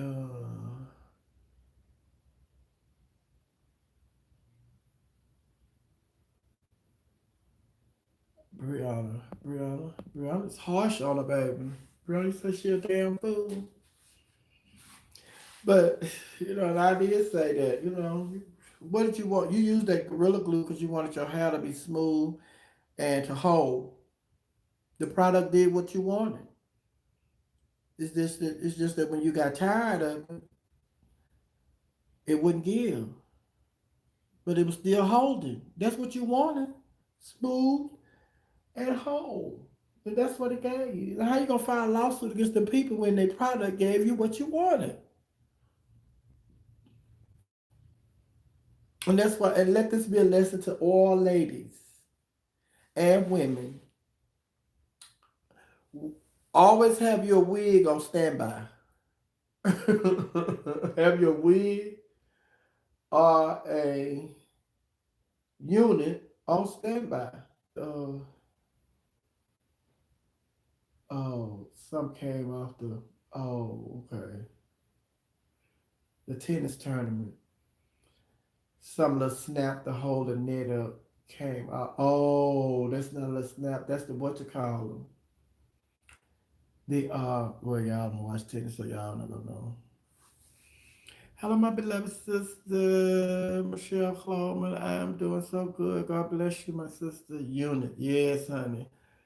They just rented a house here with 25 teenagers and young ladies. My Yaya Williams, where are you? Not wigs, units. Right, wigs and units. Some people don't wear wigs, they wear units. Some people don't wear units, they wear wigs, Brie. That's why I said both of them that time. Have you a unit or a wig on standby? But that's the thing they call when it's on the net, the little beeper device in tennis. So that's what they have. It came out. near Nashville, and you say they just raided a house here with 25 teenagers and young ladies.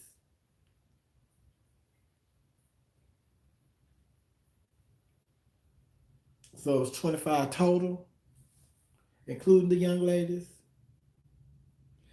This is me, honey. This is me. Y'all, am I getting old? Am I getting old? The reason I asked y'all is because this is where can we find info about the trip to the mountains during Halloween?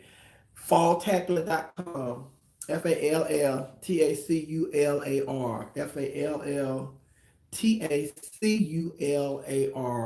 Falltacular.com. Falltacular.com. And I say, am I getting old? Because this is why I asked y'all this. Like that story about the teenagers. I was a teenager once. I was a teenager once. My mom and them were teenagers. All the old people, they were teenagers once. You give, thank you, Brie. That is falltacular.com. You give children the information that they need, hopefully that they're making better decisions. But just like I don't want parents to give up on their kids. But me, parents should always be there for their kids. But when these teenagers, when they make decisions like that, and then it's just like if they're under 18, then that's a parent issue. If they're under 18, that's a parent issue. But with me, if they're over 18, as bad as we want, and as much as we want to protect people from making the mistakes that we made when we were their age, sometimes you just have to let them go and let them. You have to realize that this is my thinking. And George and I was just talking about this recently. You have to realize that when we were teenagers, these teenagers today feel that they are entitled to stuff and they're very disrespectful to their elders. So you trying to teach them a lesson that you learned when you was a teenager could very well get you cursed out. And as opposed to you sitting up here getting cursed out by a teenager, not knowing where that would lead with you and your temper and that teenager, it's better to just let them pray for them, and let them learn the lesson on their own. Because the bottom line is, what we, when you deal with a teenager of today, you thinking you're dealing with a teenager in the mindset that you were when you were a teenager. That's not the case. The teenagers today have been exposed to much more than you were as a teenager. The teenagers today are having sex much earlier than you were when you was a teenager. A teenager today, like I said, they feel like they are entitled to certain things. A teenager today think that they don't know the struggle for them to be able to enjoy the freedoms that they have today. They think that it has always been that way, and it was that way when you. It's just like, mm-mm.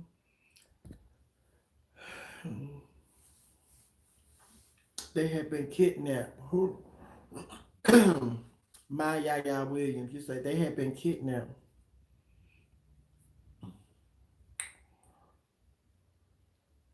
Thank you, Michelle Holly.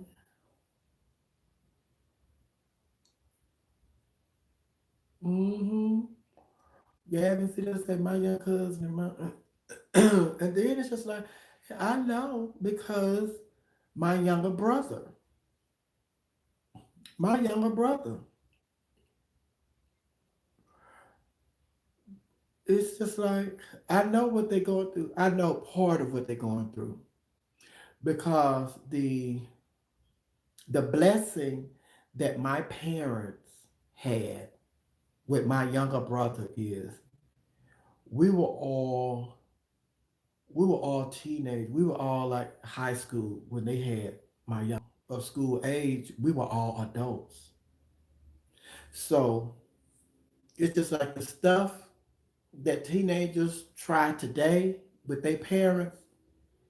He couldn't get away with that because they had three adult children to back them up, and you only had one time to get up in my mama face because you wasn't getting up in my daddy face. But you only had one time to get up in my mama face when my daddy wasn't around for us to let you know this is a no-no. And if it happens again, you're gonna find yourself getting up off the ground. So they didn't have to check him because we checked him. They had help checking him. And most parents today, with these teenagers, and then on top of that, we have to also consider that the government has gotten involved in raising your kids. Your kids can pick up a phone. You chastise your child. When we were teenagers, we got chastised. We got whoopings with everything but a car.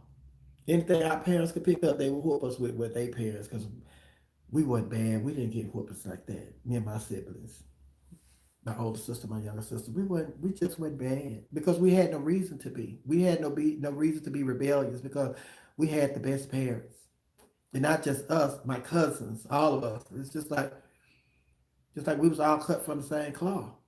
We had the best parents. Our parents were parents, not just mine, but my aunts, my uncles, my cousins on both sides. We had parents. So it's just like the laws of you chastise your child today, girl, they call the police on you, you go to jail for child abuse. So it's like in certain ways the government has strapped the parents, has tied one of the parents' hand behind their back. And then the government want to hold the parent accountable when the kids get out of place and y'all have to come and arrest them and they down in jail or going to juvenile. Now you want to tell the parent that you need to be a parent. I'm trying, but you in the way. So it's all of that. But my thing is, it's just like I don't know the situation with those kids. I don't know if those are the same kids you talking about that were kidnapped. You said they had been kidnapped, but you said they just raided a house where with 25 teenagers and young ladies kidnapped. But it's just like, and and it's just like, yeah, they have been kidnapped, but and I hate to comment on this, and I don't know the story, the whole story, but it's just like it just goes to show. It's just like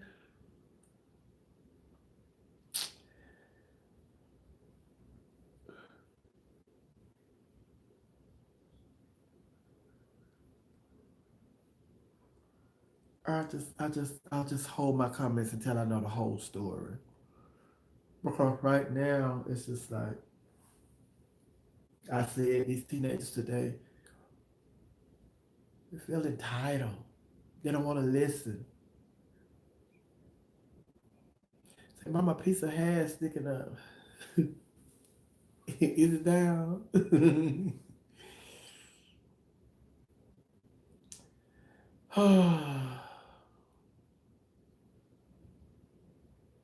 I know the whole story. So it's just like, yeah, that's it. I just need to go and Google the story, find out what was going on. But then it's just like to the teenagers, the one thing, one piece of advice that I was given when I was a child, and when I say child, I'm talking about I was old enough to comprehend what they were saying, what the adult was telling me. So I'm like in junior high school when an adult told me this. When an adult told me, and this is what all the teenagers today,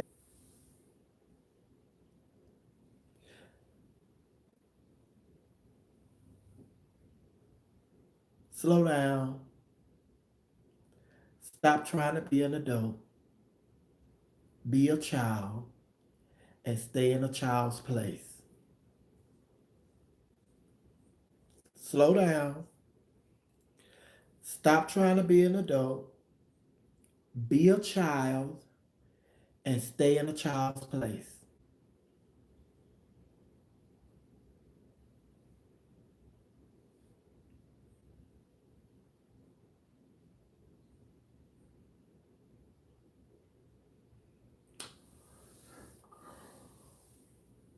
And then they have, you know, y'all want to be on every app.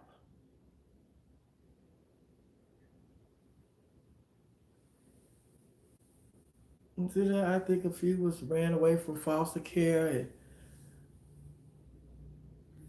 y'all want to be on every. They want to be on every app, and it's just like you say. But and that's another thing. I keep telling y'all, don't take me back to this trial.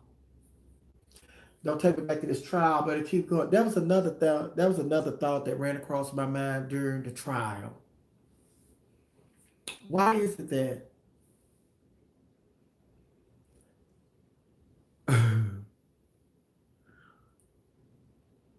stuff that I put on my Twitter, videos that I did from years ago, or anybody else did from years ago, say for instance, I'm gonna use my sister because since she get ready, because T.S. Madison, her life is an open book. Everything that T.S. Madison done is nothing, no secrets that's gonna come out about T.S. Madison. When her TV show hit next month, when her TV show come out, she's an open book. Everybody already know everything about T.S. Madison. There are some things that some people, some of her new followers are not gonna know about her. And some people are going to bring up her past. And to the new followers that don't know about her past, it's going to give them pause. But during this trial, I had a revelation whereas stuff like that could hurt somebody like T.S. Madison being introduced to a new follower that don't know her from her past. They just getting to know her from this TV show.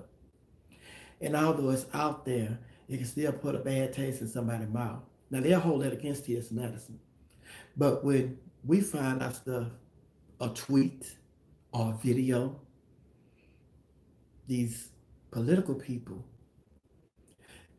usually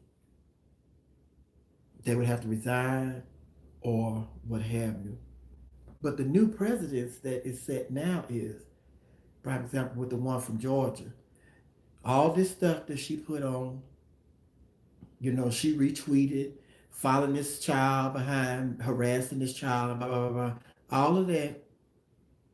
And the Republican Party, the same Republican Party,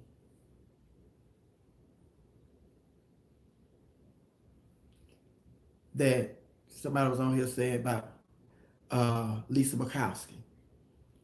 She was brave. They didn't even hold a meeting to take her off of the committees that they had assigned her to. What was Lisa Murkowski's bravery then?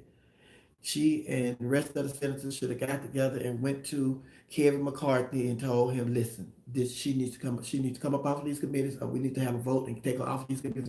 What was the bravery that y'all spoke that Lisa Murkowski had? See, in those moments is when she showed me that she's brave. But it took Nancy Pelosi and the Democratic congressman, to vote her off these committees because they had the majority. With our students, with children, with us, everybody else, when that stuff come out in the opening, same thing. I just saw the host from The Bachelor. I don't even know the whole story, but I saw that, whatever it was, he was standing up there and the girl was trying to explain to him that that's racist because apparently they had some party, I guess it was a white girl from The Bachelor, and they had a party, and then they had some racist stuff in the background. And, and they was girls trying, and he was, you as a white man is not listening to this black person telling you that what the problem is. And when the person tells you what the problem is, you tell them that's not a problem. It's not a problem to you because you are white and privileged, and you have been You are accustomed to this, and this is the norm for you. But I'm telling you, what you have been accustomed to and what is normal to you is racist to me. But he couldn't see that. So then it's just like, okay, you finally get it. So then I read that, he has stepped away from The Bachelor or what have you, the host. But I said all that to say, that life, it's like we are being shown that there's a different set of rules for them and us. There's a different set of rules for them and us. Because in the trial, during this trial, I keep going back to this trial, I say I'm gonna let it go, we through with that. During the trial, the defense put together a whole video of what they had already said, that what they was going to talk about was the mob, the angry mob, and they was going to show how they was having all these protests from Black Lives Matter, and these people tearing up these different cities and da da da da da da da, them to fight for your country, fight like hell, blah blah blah. So they had put together a montage of videos from the Democrat, and all they would say when the Democrats say fight, they say, and so we're gonna fight. Then they go to the next person, fight. Then we know the next fight. And then they had Nancy Pelosi, Auntie Maxine Waters, them saying fight. What they were saying fight, because most of them they took that from campaign rallies where they were speaking, and they were talking about fighting for you, fighting for you. We're in this fight. They didn't give the whole sentence. I'm going to fight for health care for you. I'm going to fight for Medicaid for all for you. I'm going to fight for the education system for you. They just say fight. When they say fight, they cut it off and go to the next person. Fight, fight, fight, fight. So then it's just like they accuse the Democrats of manufacturing videos. Then they turned around and manufactured a video that was very misleading.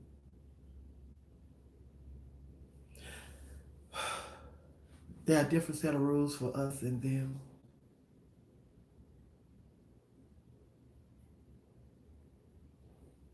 And now back to the regularly scheduled program when it's not. But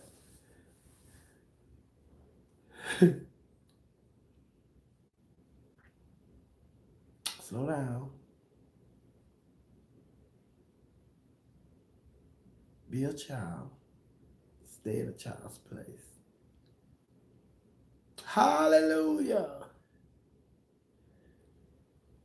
And then they told me, they said, because everything that you rush into,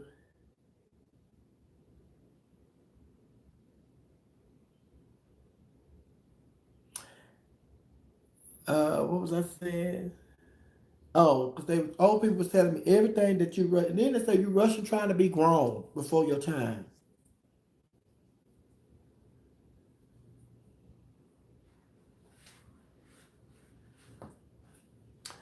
They say you rushing to be grown before your time.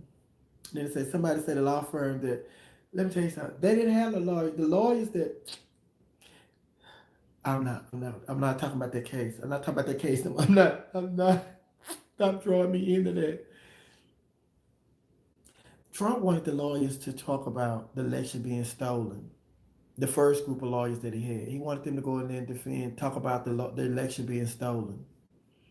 They they said they weren't doing that, so he was insisting that they went in there and did it, and so they quit. So then he got these attorneys. One of them was an injury lawyer. They don't have no constitutional law. They don't have none of them had no constitutional law experience. They were out of place. The bottom line is and I'm serious, and I'm not exaggerating when I say this. Anybody in this chat room, including me, we could have been, we could have represented Trump during this case because they didn't care about the experience. You didn't have to be no experience. They already knew they was gonna vote not guilty. All they needed somebody to sit in there and play as the lawyer. They didn't care what they said or what came out of their mouth because they already knew they weren't gonna convict him. So and then it's just like my 18-year-old niece could have been a lawyer. All they wanted was somebody to get up and say something. And regardless of what they said, it wasn't gonna hurt Trump because he already had the votes on his side. So then it's just like the law firm, talking about they gonna let them go. What that the law firm said they're gonna let them go after the fact. They had to say they could have did that. They could have did that before they represented him. They could have told them, if y'all represent Trump, we letting y'all go, and then they could have said that right now. They could have let them go before the trial even started. The law firm saying that is just like Mitch McConnell getting up, explaining how guilty Donald Trump was, and finding him not guilty. Same effect. It don't do nothing. It don't do nothing. Everything. And this, I'm serious. Let's just move on, cause there's no explanation that they can give for what just happened yesterday. There's no explanation that they can give. So I want us to stop listening to them. And then to the news media, they talking about Donald Trump is going to make announcements that don't cover Donald Trump. I don't want to see Donald Trump. I'm telling you right now, if I see Donald Trump on the TV, they talking about Donald Trump doing a press conference. I'm not watching it. I'm turning it off. I'm not watching it. What are we watching it for? Y'all can watch it. You don't. I'm talking when I say y'all, I'm talking about the news media. You don't have to cover this live. Just like y'all stopped covering his debates live. Y'all mean his rallies. Y'all stop covering them live. Y'all would go, y'all would observe, and then y'all report what y'all want to report. I don't need y'all. I don't need y'all having no live cover of Donald Trump. I don't need no live. I don't need y'all. I don't need Donald Trump being live on no TV. For what? I don't care. Because when you sit up and you follow him, you make him feel like he's still important. You just like the Republican, and it's just like you keep telling the Republican Party every time they break away from him. Why is it so hard for the Republicans to break away from him? Why is it so hard for the news media to break away from him? I don't need no coverage of Donald Trump. I don't care. We don't care. We don't care. We don't care. We don't care.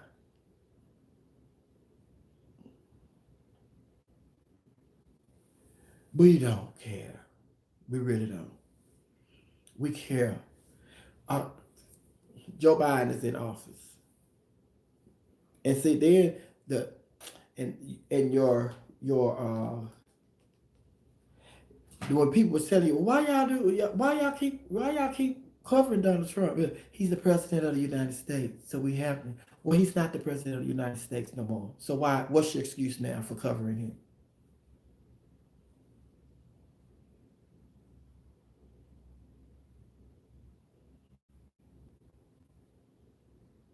It's no longer.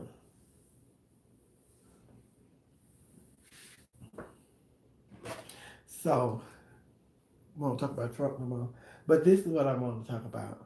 This is what I want to talk about because I did this story on the radio station last week on my show, baby, and y'all are going to have a lot of people. Cause me, let me tell y'all something. Justin Bieber's apologized, not Justin Bieber's. Look, I said Justin Bieber, Justin Timberlake, and then I did a story talking about James Brown, uh, talking about what to call him, Al Sharpton and his wife, and she was a backup singer with James Brown and Al Sharpton. That's where they met when she was the backup singer for James Brown. Then I talk about James Brown wife. No, it's not James Brown. That's Al Sharpton's wife. So I was talking, but anyway, I forgot what I was going to tell y'all. It was something else that I was telling y'all. What was it? Oh, Justin Timberlake. Justin Timberlake, not Justin Bieber. Justin Timberlake had apologized to Janet Jackson and Britney Spears. And I was like, oh, we've been waiting for years and years and years for him to apologize. And da da da da da da.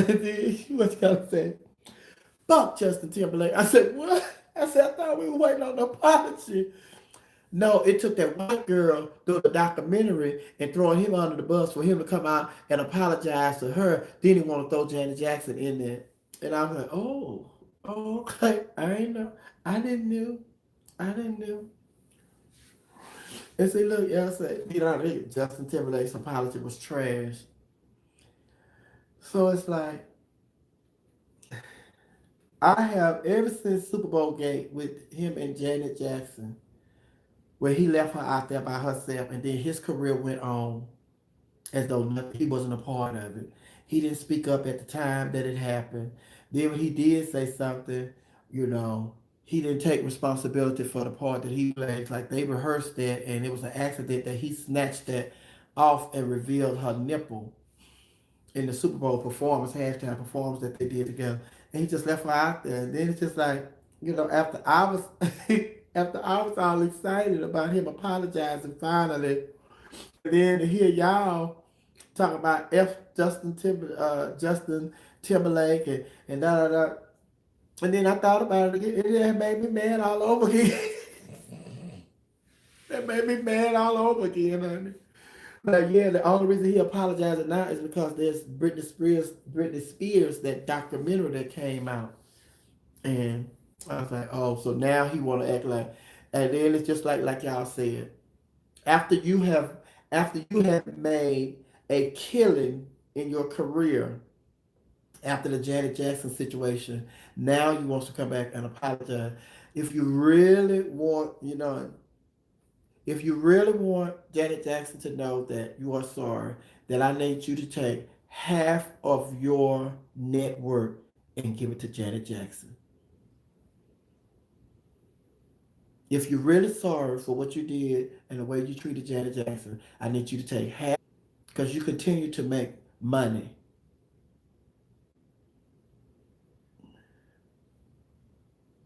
Yeah, Janet said it was an accident, but he was just sitting up there. He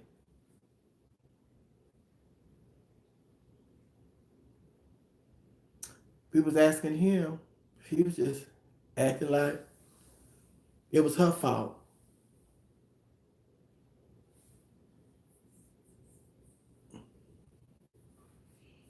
She chose to wear that costume. It was her that asked me to snatch that off. That was her. That was her idea for me to snatch it off. And it was the piece. It was the pasty up on under the material. So when he pulled the piece off, it was the pasty on her nipple. But he pulled the pasty and the material off. So it's just like, but yeah, like I said, I got mad all over again. So if he want to think he want us to take his apology, accept his apology, then get her half your network. Otherwise, I'm back. I'm back mad. Otherwise, I'm back mad. And you did it during Black History Month. And it's like they say, it's only after you did the white girl wrong. Then you want to apologize to the black girl and the white girl. Why the black girl?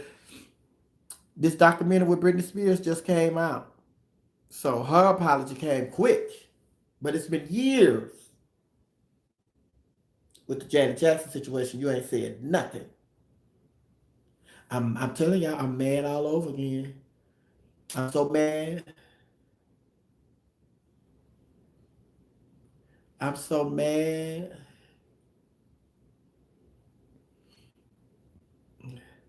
I'm so mad. I may go do my shit. And it's just gonna be, mm, oh my God, D. Rodriguez. And see, and that's another thing that y'all missed, if you didn't watch the impeachment trial. I get to look me going back, but it's a good thing. When I was telling y'all about that video that they did, they were talking about they had Maxine Waters, they had Kamala Harris, they had Stacey Abrams, they had, they just had Nancy Pelosi, they had all. Baby, Miss Thing had got up. Stacey, Stacey had got up to answer a question. And when she answered the question, she said, I want to say this. She said, the defense just played a video. And it was just da da da da da da da da. She said, I don't want you to think that it went past me that y'all had a lot of African American women in that video. And we are sick and tired. She said, we said we will fight for certain causes and stuff. And y'all, she said, we are sick and tired of being sick and tired. I want you to know that y'all, that I done. But she said, I thought I thought we had moved on from this kind of politics, but apparently we haven't.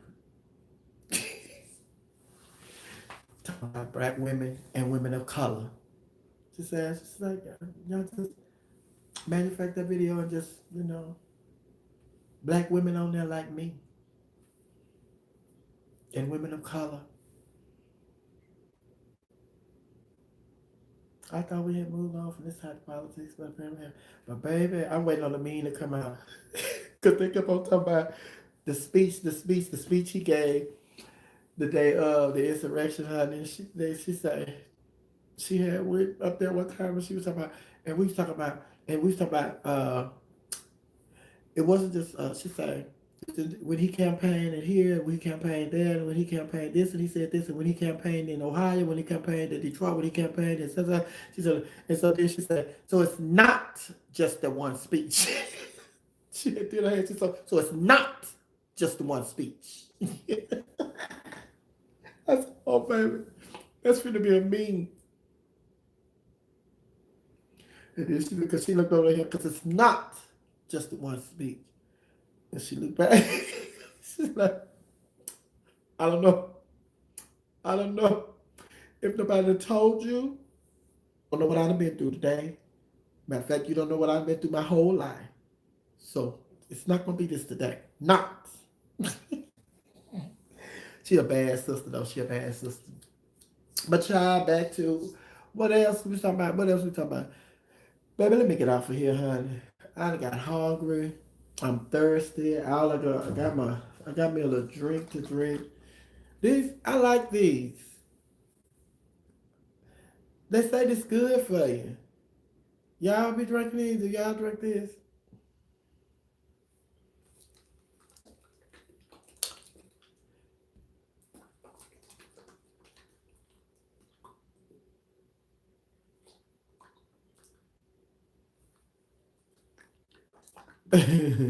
Hey, man. Hello, my first time coming in here. You are funny as. Put some educational things in your commentary. Put some educational things in your commentary as well. You mean and? Because I do. So I'm sure that's a typo.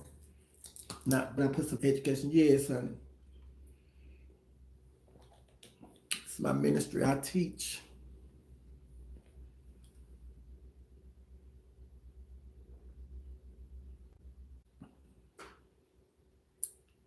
Look, Bree, they have too much sugar. Then somebody else, they good for your skin. What is sugar? Total sugar, 44 grams. Oh, it ain't enough sugar. They need 100 grams.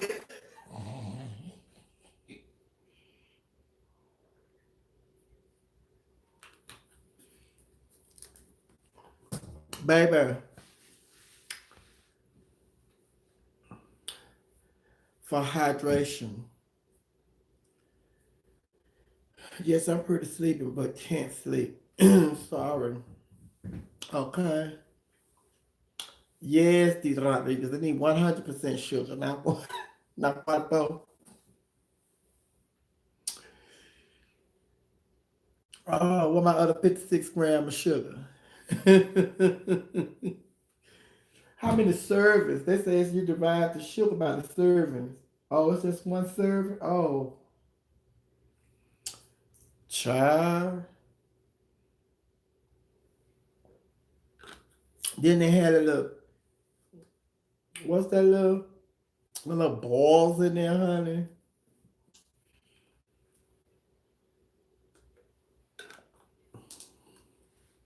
You having a bowl of beef noodles, a bowl of ramen noodles, beef edition.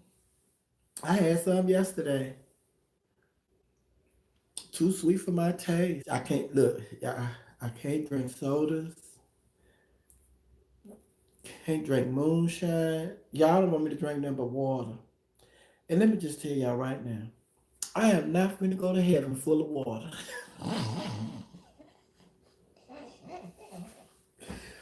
I want some other drinks in my system. I'm not going to go to heaven full of water. Going up there meet Jesus full of water. No, I want some other stuff. I want some more drinks. Some other hella ones. Hella.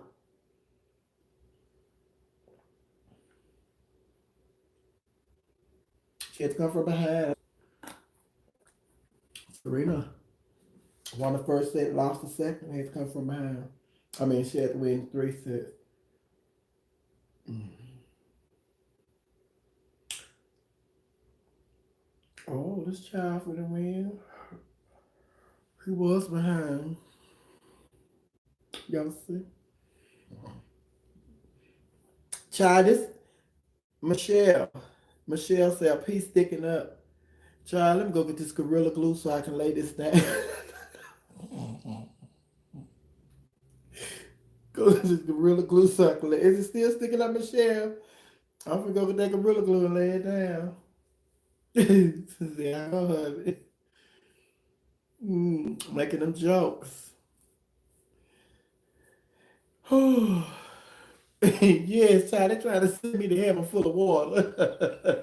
Oh, girl, she rotating, honey. See, that's time. It's time to go, honey. She's saying I'm moving too much. I'm sure Jesus got the wellness juice on the table. Ooh. I know who's about to go to sleep. It's me. Good night, my love. You love you too, the great Danielle.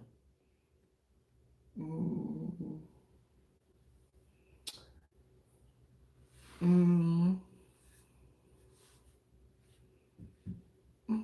No, right, I know where the sugar daddy Danielle. You see what your sister said? Oh,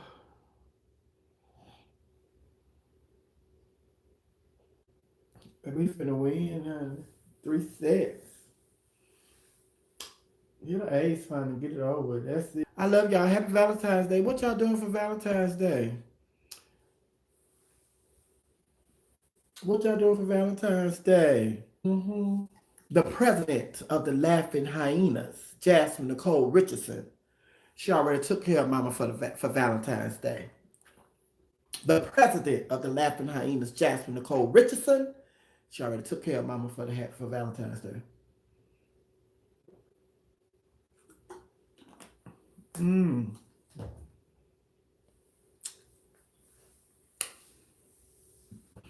They still make sugar daddy. He said, my unit not sticking up no more. Okay, thank you. The safest place. Whole wide world. Baby, it's 2 o'clock. What time is it, honey? I'm getting ready to get off. Get ready to get off of here, honey. I gotta go and get me a little go get me something to chew. Then I'm gonna lay down. Then I'm gonna get up and get ready for the show.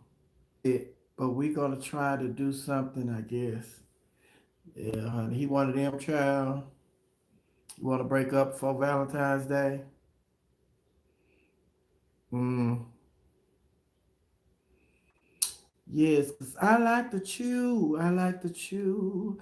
I like to chew. What about you?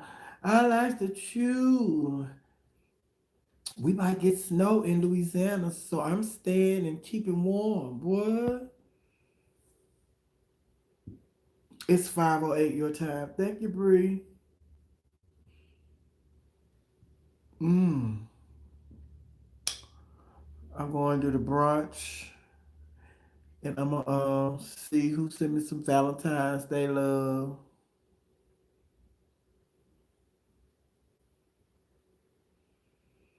But Sophia Jesus will have a wine glass for you in heaven, drink water on earth. No, he got me a wine glass down here, but I choose to drink soda. Aloe King, aloe vera king.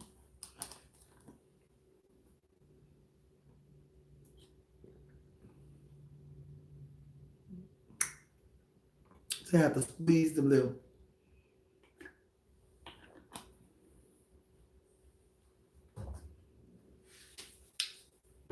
I like it so good. But this is, but no, Brie, this natural sweet.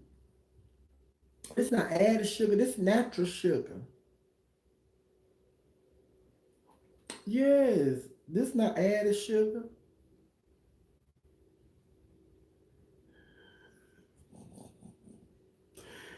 As I say that, then I read this thing. Includes 44 grams added sugar. I thought that was the sugar from the fruit. Oh, honey, I'm for the lot. I'm filing a lawsuit against them. This is very misleading. I thought since I saw these fruit on here, that's what the sugar was from the natural. This was natural fruit. It's very misleading. I'm putting all that sugar in my body.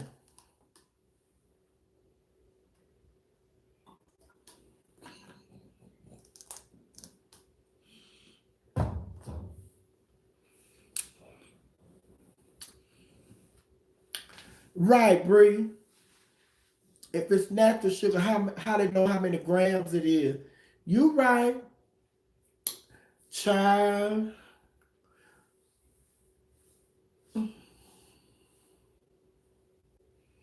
Did you see why Ivanka and her husband made 650 million while in the White House? Mm-mm. I don't keep up with them like that. Mm-mm. People I don't I ain't want to say dislike. People I don't like. Right. People I'm not interested in them. Mm-mm. I time is something I can't get back. So I can't waste this word about Garrett and Ivanka Kushner. I can't spend my time worrying about them child. Baby, I'm trying to figure out how I'm a baby, baby, listen. I got too many baby, I got too many other things on my plate to be worrying about Jared and Ivanka. Um, let me pull my you done made me pull my hair back. Oh, mm-mm. I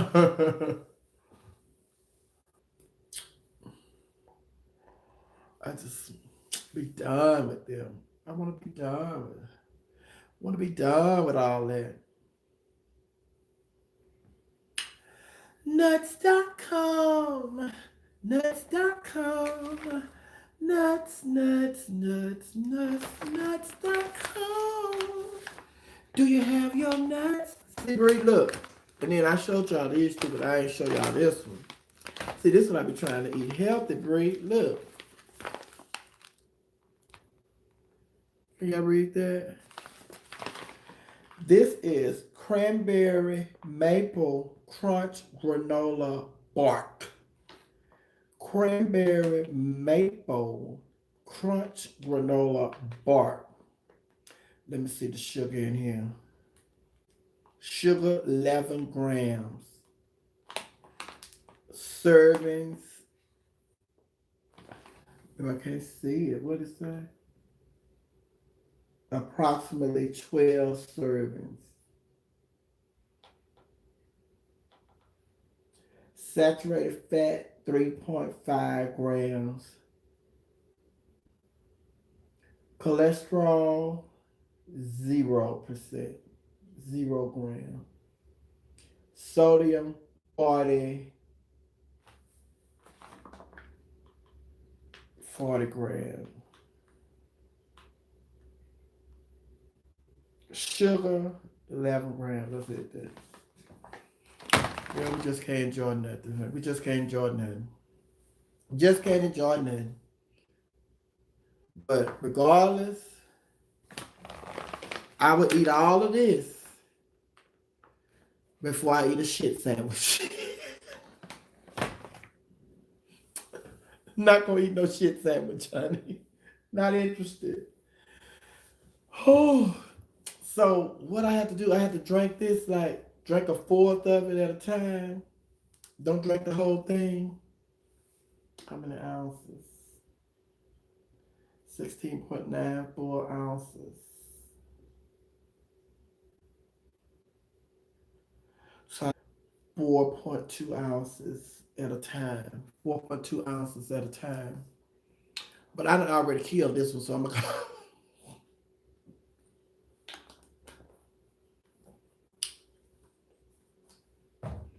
But the next one, I'm only gonna drink 4.2 ounces at a time. And then how is it like 4.2 ounces a day? I can only have one a day. 4.2 ounce a day, or every 4 hours or 6 hours. How that work, Bree?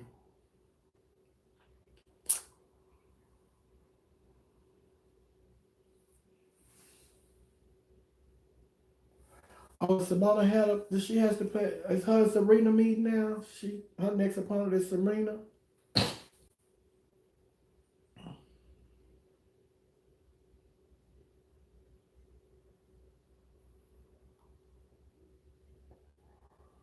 Oh, they're showing them now all the matches they done play. So I guess that's who Serena play next. Simona Halep.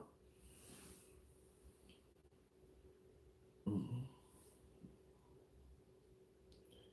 Yeah, that's who Serena play next. Simona. That's who she play next. I guess. I think that's what they said. Oh, I'm finna get off of here. I love y'all. I love y'all, honey. I love y'all. Happy Valentine's Day. Hmm. I'm so glad we had this time together just to sing a song or share a laugh or two or talk about that impeachment trial. And before you ever know it, comes the time for us to show it. And we have to say to each other, so long. I'm so glad we had this time together. Say I love you to your brothers and sisters. And tell them happy Valentine's Day. They may be the only happy Valentine's Day they get. Just to sing a song, a share, a love or two. Pam, hey Pam. And before you ever know, time for us to show it. Dita Rodriguez. And we have to say to each other, so long. I'm so glad we had this time together on Valentine's Day.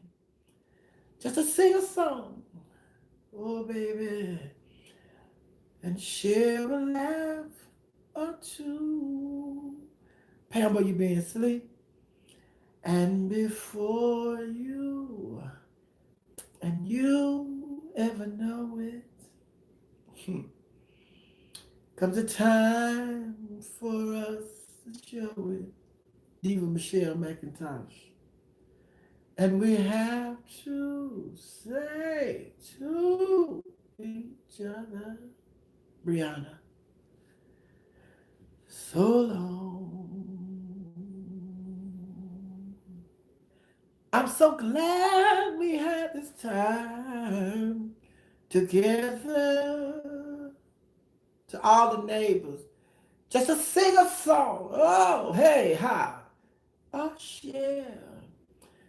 Juju, Coco JB, Miss Queen, and before you ever know it, I gotta go put some oil on my lips.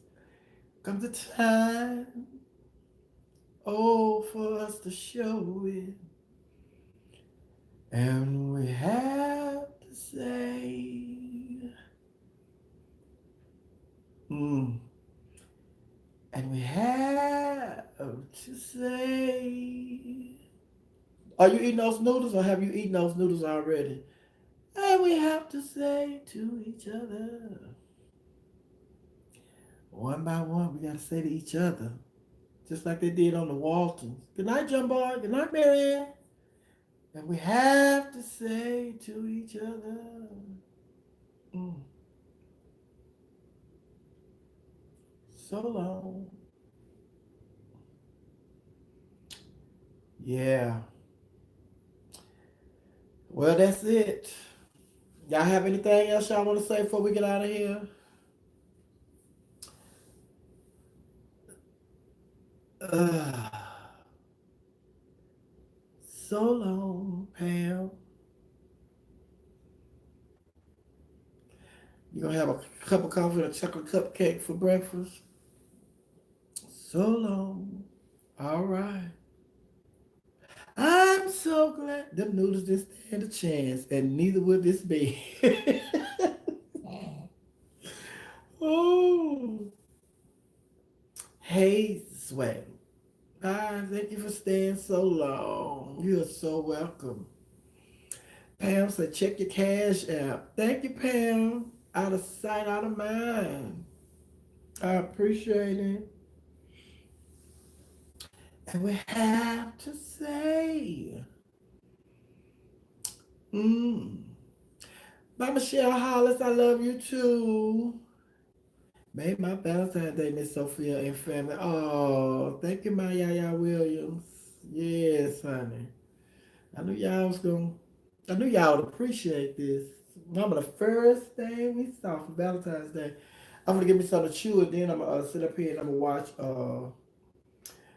Novak Djokovic. I don't think he gonna go the whole night. I think he gonna pull out because he injured himself the other night during the tournament. So I'm seeing if he gonna be able.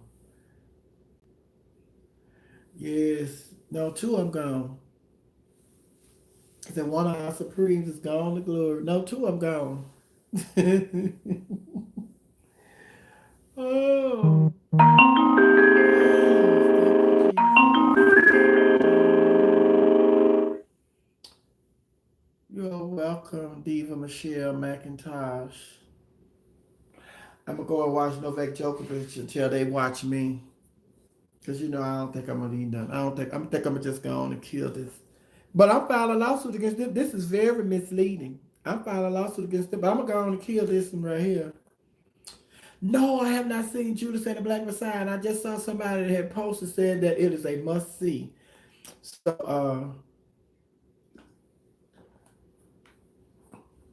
it's on my things to watch list. What I really want to do, I know I'm not gonna be able to do it. I really want to go back and rewatch Queen Sugar because Queen Sugar coming back on Tuesday. They coming to the new season of Queen Sugar, so I want to go back and rewatch all seasons. How many seasons of Queen Sugar is there? Cause I gotta go and catch up with Ralph Angel, see what's going on with Ralph Angel. I gotta see how many seasons is Queen Sugar.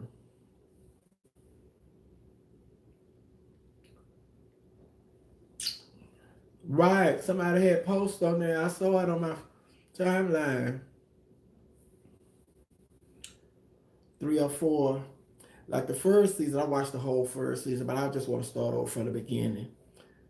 I want to start over from the very beginning and watch all of them so I can be really update on what's going on. So I'm gonna go back and watch Queen Sugar. I'll probably start that tonight and then tomorrow. Tomorrow is President's Day, so everybody who had to work on President's Day Monday, I just want to be caught up on that's uh we got what you call I got what you call baby. We could watch it. Queen Sugar, Netflix. And on Netflix, I want to be caught up in the rapture. That's the gospel song. Want to be caught up. A Night in Miami is good too. A Night in Miami. A Night in Miami. Did I watch A Night in Miami? I don't think I watched A Night in Miami. Who in there? Is that the one with Denzel?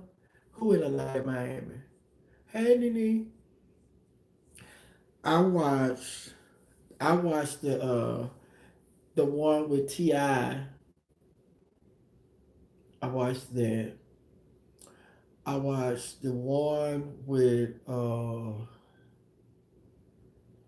the high school football team. What was that? I'm waiting on them to come back.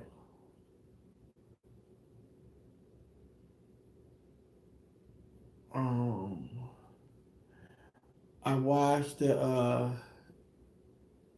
what you call them the sex flick.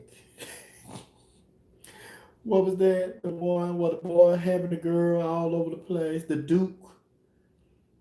What was that? I watched that. I wait for them to come back. I watched Hollywood. I'm waiting for Hollywood to come back. There's so many series I have watched that I'm just waiting on them to come back. It's just too many, really. But they were so good. And what was that we watched the other day? Oh, the one with Ti.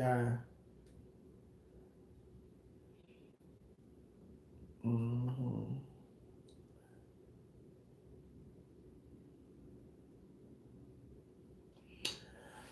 Oh, then I have to get ready to watch the T.S. Madison Experience. I'm looking forward to seeing that to see who all gonna be on there.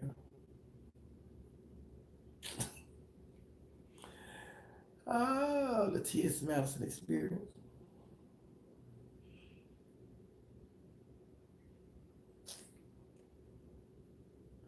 But now I have to watch that. What is the child? Yes, he's just talking. Y'all just talking to me, and these a 90 man is good. Good morning, Sophia. And hey, Pam. Hello, Michelle. Auntie Sophia, can you sing a little bit of Just a Closer Walk with the the high school football with Teddy? Yes, baby, that was good. Oh, the movie directed by Regina King, the Miami. Okay. Yes, the high school movie with Tay Diggs. It was good. And then the boy, one of the mean boys in that movie with Tay Diggs, he is in the movie with Ti. Oh, that was good too, honey. I like that too, honey. A lot of people upset with Ti because they say, what is it, Vertilago? His character has vertilago. Why did they hire somebody, an actor that actually has vertilago or vitiligo? What is it? All American and Bridgeton, yes. I watched all of that, both of those. hmm And then what is the one with the students? The students. I can think of the name of the one because I watched that series and I'm like, oh, I like that too, honey. This the one where the students, where the girl, it's the high school students. The girl, the boy, they had got the girl purse and threw it down the stairwell and all of that, and then that one. I like that one. Can't think of the name of. Baby, all the stuff that I don't watch, I can't even think of the name of the stuff. I watch so much, I don't even know the name of it. They probably back on, honey. Then I gotta be up on poles. I gotta get up on poles, honey. Mm. See what's going on. Poles. It's just some of this, but this is my own damn TV show. Well, that's what I want. I'm tired of watching everybody. They watch me. I want my own TV show.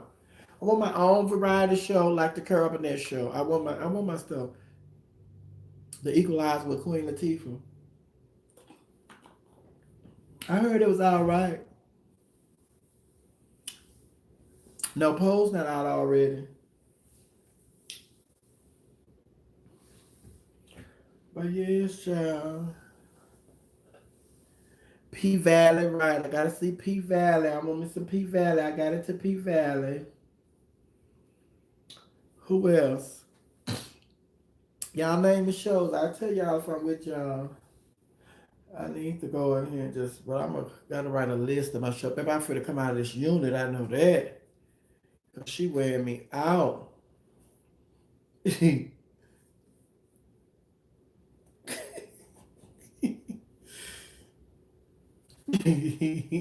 girl, girl, I just wanna live. Oh, baby. Gotta turn to the side. Y'all see that? This giving you very, what you call 'em? What's this giving? What's that movie that John Travolta was in where he played the drag queen? What's that movie, John? That's one of them hairdos. A humpback unit. What's that movie? What John Travolta played the drag queen? Bless his heart. American Gods. What's American Gods? Hmm. American Gods. What is American Gods about? Cause seem like hey, stop. What's that movie, honey? Well, John Travolta is in drag, and it's a remake because what you call him did it. The drag queen, the famous drag queen. Hairspray. Is it hairspray?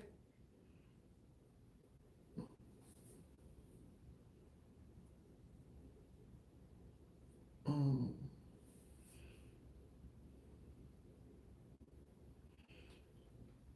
mm. Yes, honey.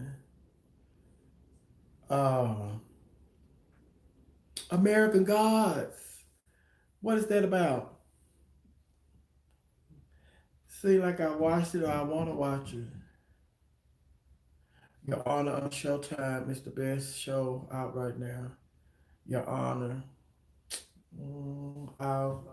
I'll check it out. Mm.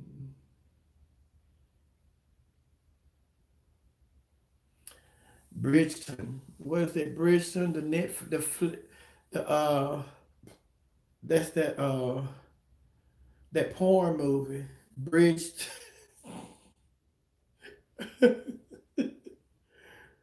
Ooh, that porn movie. They just having it. They just get busy everywhere.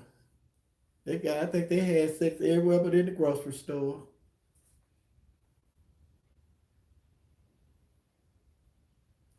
Oh no, I haven't seen that.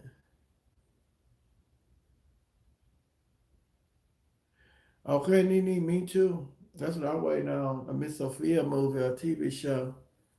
Yes, honey. Oh, put it out there. The universe had to respond. I want my own TV show. I want to do some more movies. I want my own TV show. Everybody say it with me. I want my own TV show. Miss Sophia, give Miss Sophia her own TV show. Put Miss Sophia in some more movies. Give Miss Sophia her own TV show. Put Miss Sophia in some more movies. Give Miss Sophia her own TV show. Put Miss Sophia in some more movies. Give Miss Sophia her own TV show. Put Miss Sophia in some more movies. Give Miss Sophia her own TV show. Put Miss Sophia in some more movies. Cast Miss Sophia in Fences. Let her play the role that Viola Davis played. Cast Miss Sophia in the role of in Fences. Let her play the role Viola Davis played. Let everybody see that she's a true thespian.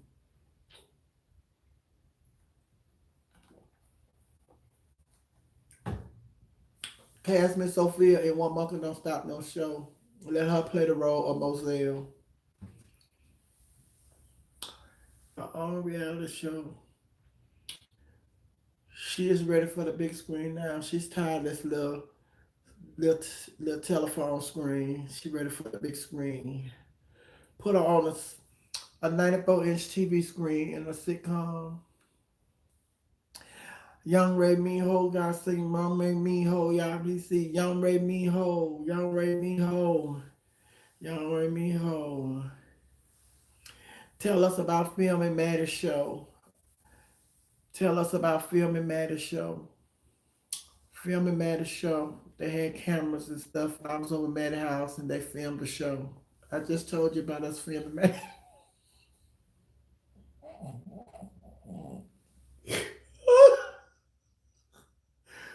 Oh, yeah.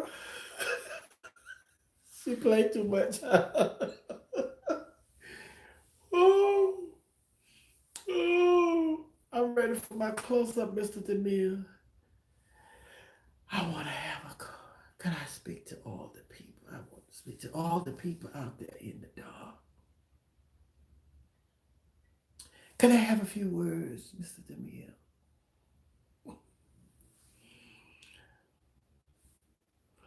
Look, I'm serious, y'all. I think I will I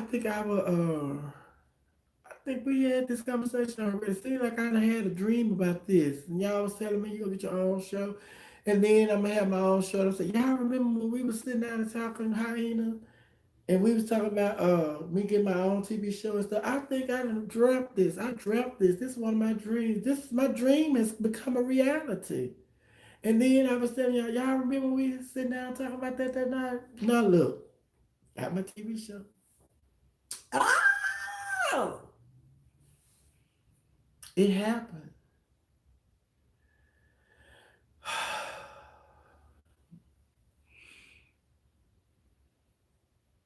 Hello, I am Shirley Chisholm,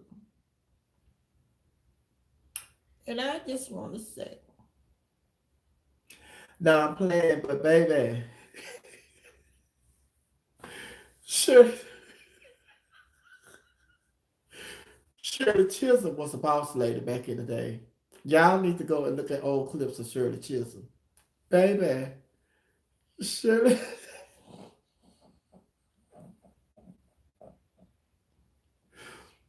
Shirley Chisholm,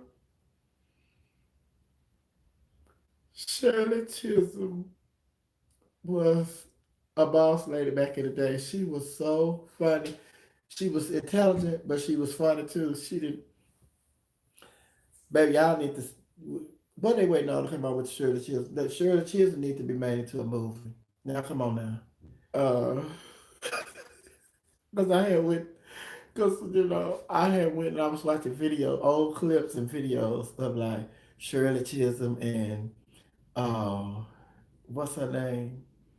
It just came across me. Mr. Chairman, Fannie Lou Hamer. Baby, Fannie Lou Hamer.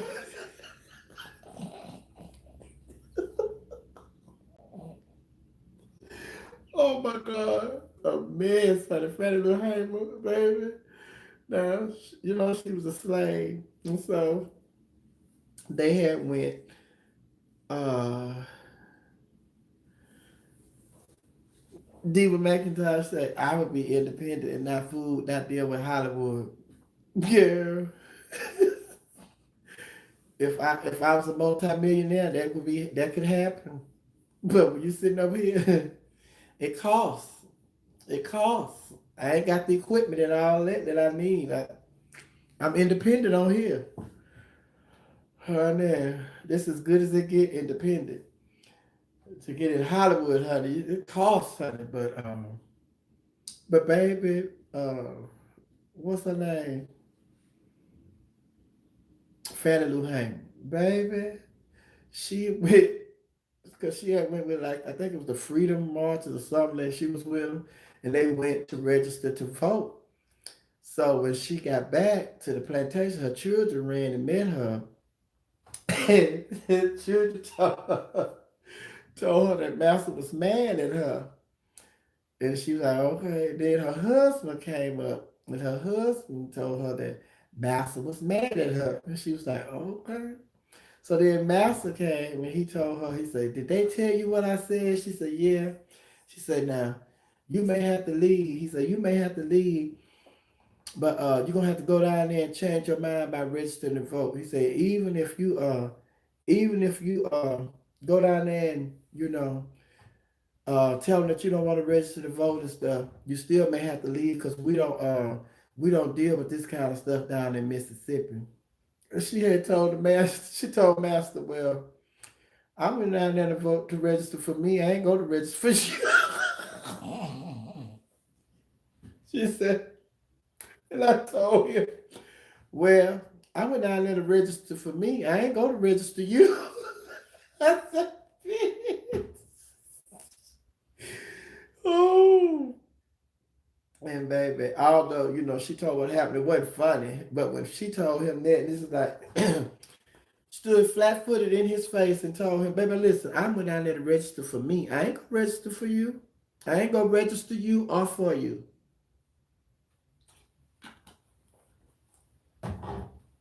So if y'all don't have nothing to do, oh, if y'all don't have nothing to do. Oh, Barbara Jordan. What you know about Barbara Jordan? You know Barbara Jordan is a Texan. That's who got me involved in politics, honey. Barbara Jordan and Mickey Leland.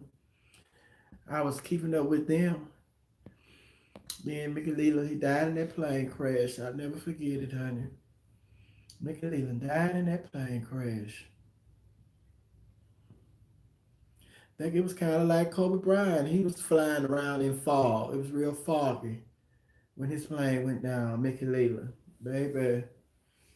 Ooh, I was a teenager, honey. That had hurt me, honey, because I had loved me some Mickey Leland.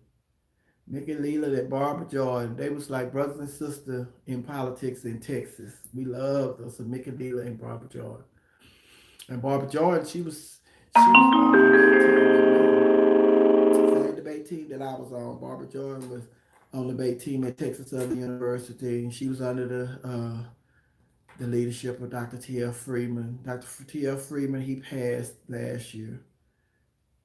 He was still there, Professor Freeman. But yeah, Barbara Jordan. He loved Barbara Jordan. Barbara Jordan was his number one. So, ooh, baby, he was so proud of her. She was a great orator. Orator. He was so proud of Barbara Jordan. Dr. T.F. Freeman. That was his that was his number one student. And Mickey Leland. Mickey Leland, he was on the debate team for a little bit. But yeah, son. I'm about and I'm bothered. Miss Sophia has been to the Vatican, so you're in the wrong place. Who was that? Who y'all talking to? What's going on? I missed something. Uh,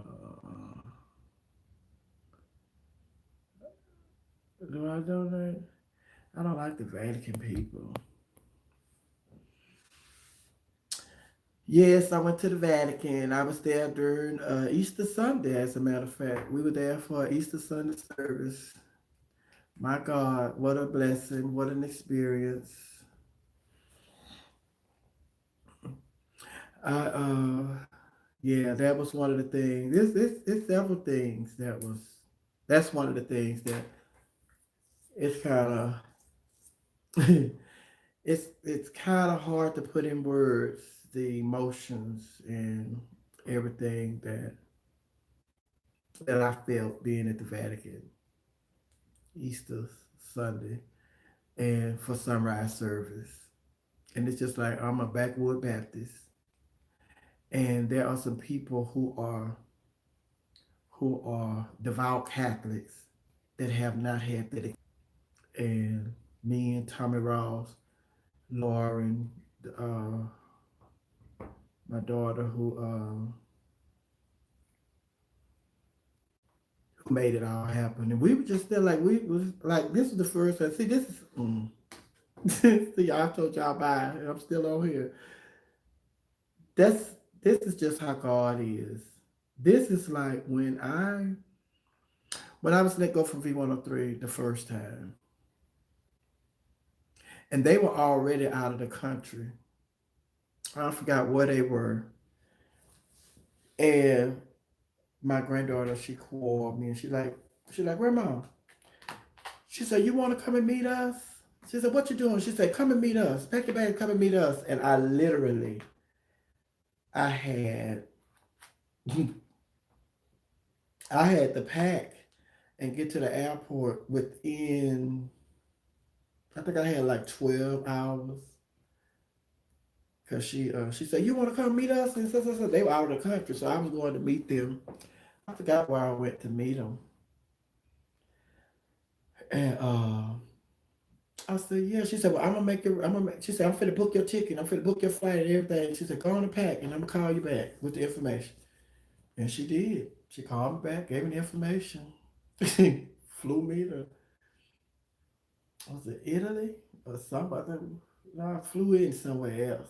We ended up going because we had went to like three different countries, and then it just so happened that on Easter Sunday we were in, so we went to, and then it's just like, and then me and Tommy, Tommy Ross, my girlfriend, it was like, although we weren't Catholic, I wasn't Catholic, but I knew what a blessing it would be to experience something that I have watched on television. Like, although I have watched the Pope speak at the Vatican for Thanksgiving, I've watched that on TV.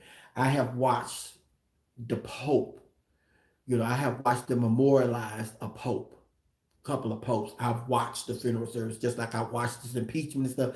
I watched the memorial of a couple of popes. So when we were there Easter Sunday, there was no way we were not going to at least attempt to attend the sunrise service at Vatican Square. So we got up super, super early. We really didn't sleep that night. We got up super, super early. We called a cab, and we thought we were going to be, we thought we were going to be, it was going to be mobs and mobs and mobs of people, and it's going to be traffic everywhere.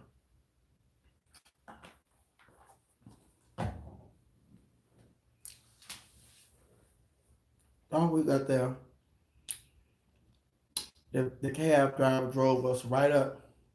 It was like he dropped us off two blocks. Wasn't no traffic, wasn't no people, no mobs of people, wasn't no traffic, none of that.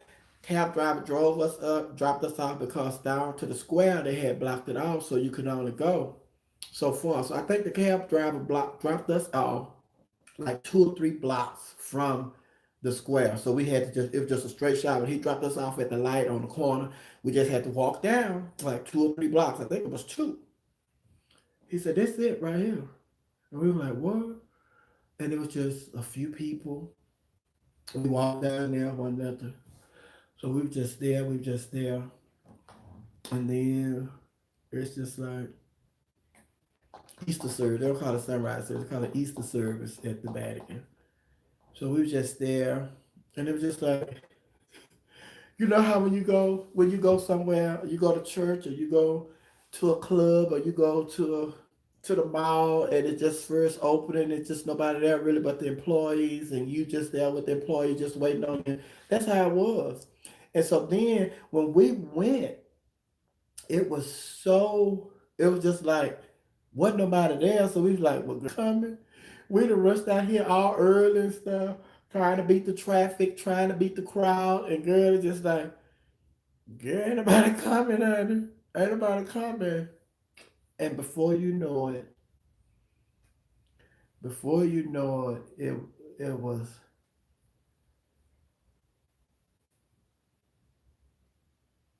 as far as you could see, it was just people everywhere. And it's just like that was even part of the beauty of the experience. For us to be here thinking that it was not going to be the mass amount of people that we normally see on TV. And for us to witness all of these people getting here, and for us to just like, where did these people come from? Where did these people come from?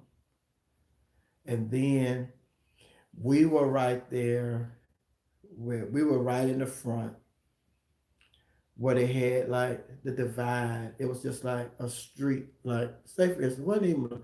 It was just long. It was just a long enough pathway for like the Pope mobile to get through. So all I can say is thank you, Jesus.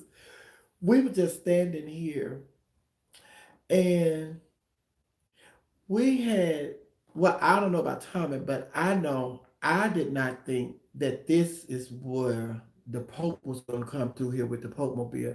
I was thinking for and the emergency vehicles had to get through to get to the crowd if somebody passed out or what have you. I was thinking that this was an opening for that. I did not know that this was the actual path that the Pope was going to get in. So then, okay, that's to be here. This, it's just like, oh my God, to be here is compared to that. But then to see all of this, to know that it came from nobody here to I can see nothing but people. Where I saw streets, brick, pavement, sidewalk, down, straight down.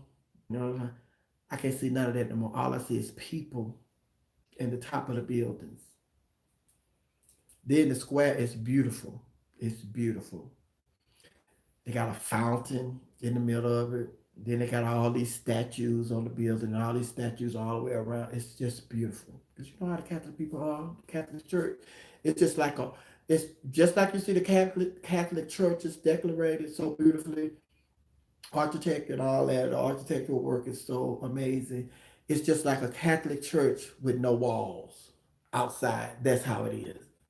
Just beautiful. So that was another experience.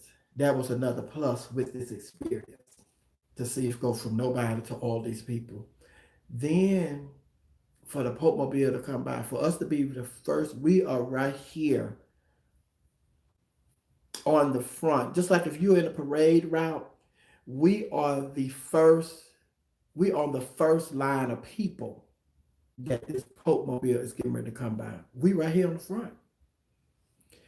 So then when the Pope comes by, he is looking in our direction and he's waving at us. And I videoed it. I have video of it. And I repost the video because every now and then Facebook would, you know how Facebook do your history and they be like, your memory, and they like, 5 years ago, 10 years ago, 6 years ago. I need to go get this greasy, this Crisco oil and put on my lip. Facebook would, post that video. And that's just like, that's one of the, that's one of the things that I always cherish, just being there. Being there, and not just being there, but on Easter Sunday. And then just to go around. After that, we walked around. We stopped there because they have different services, at the different Catholic churches around in the city and stuff. So we went in to some of the services and we just stood in the back and observed some of the services. It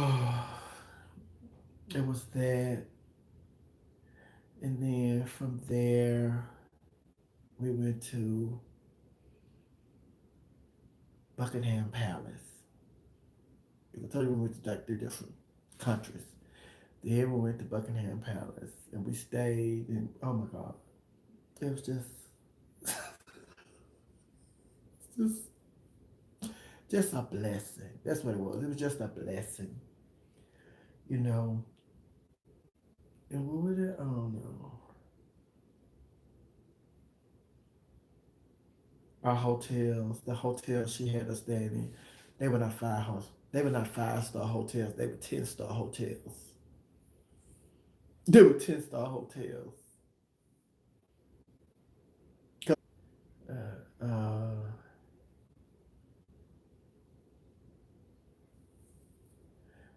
the hotel that we were in, first of all, we were in the. I don't know what this room was. I don't know what this room was. It was. It was a. It was a. It was a suite. but it was like a penthouse suite. And this was my first time experiencing this at a hotel. The window. Do you know how when they have these, when you go to the mall, when you go to the mall and they let down this steel door, not the little change fence that they let down, it's the actual steel door that they let down at the mall in some of these stores when they close. We were at a like a penthouse suite, and they had that on the window. So you just go over there. First of all, I would say this, and I don't mean in no disrespectful way, but I'm just saying this. The girl who brought us over here, that bitch went over to that wall and pushed this. She had still gate just started letting up. Bitch, that was the window. So, man, I'm asleep. Like they'd have been over here, so I went and met them. So they'd have been over here. So they already know. When I go to sleep, I'm thinking, and then when I wake up, it is pitch black dark in this room. So I'm thinking it's like 3 or 4 o'clock in the morning. She go there, push that button, let that thing up, and it's almost noon. And I was like, what the hell? Every hotel, it was amazing.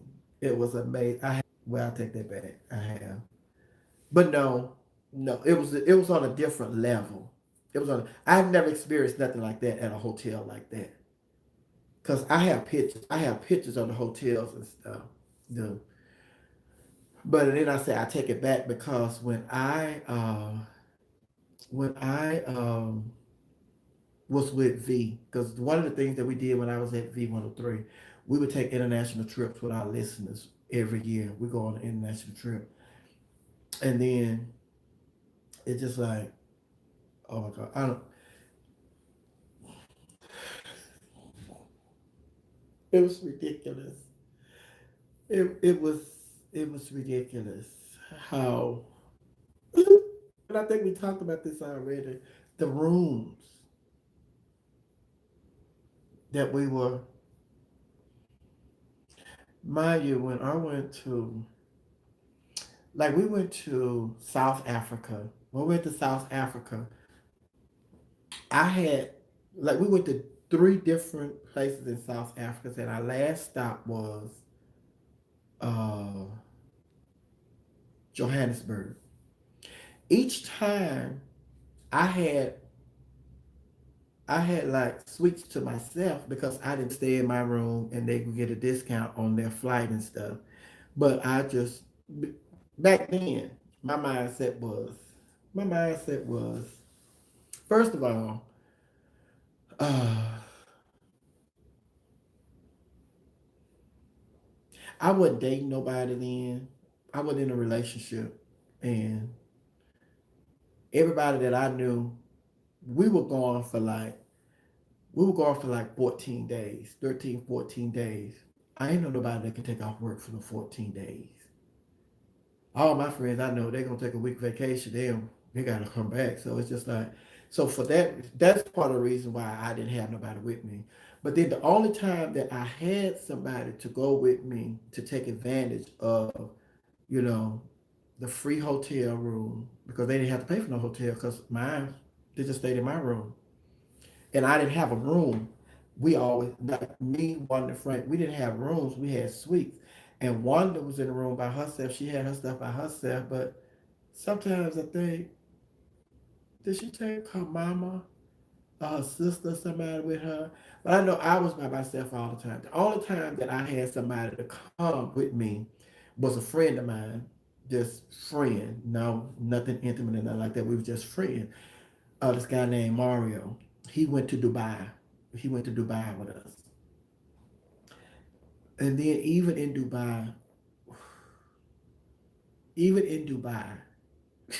like first of all, when we went, South Africa, we stayed three different places. And then one place we went in South Africa, some half of us stayed at a hotel, half of us stayed on a game ranch. The game ranch is it's just like this resort out where the animals roam free. And a lot of people are like, bitch, I'm not gonna be staying out there. These lions and tigers and bears, all these just wild animals, they just roam free. And we just stand in this resort and they tell us don't leave your doors and patio doors and all this stuff open because the animals, the monkeys and all that stuff, they will go in your room and da da da. And then somebody had an experience because they forgot to close their patio door. When they came back, the monkeys and stuff was playing and they closed and all that. But I wanted to stay there because I'm all about the experience. I could stay at a hotel anywhere, but this is different. This I want to experience something different. And what are the chances of me experiencing this, again? So I want to have this experience. And luckily, I was able to stay at that, the game ranch.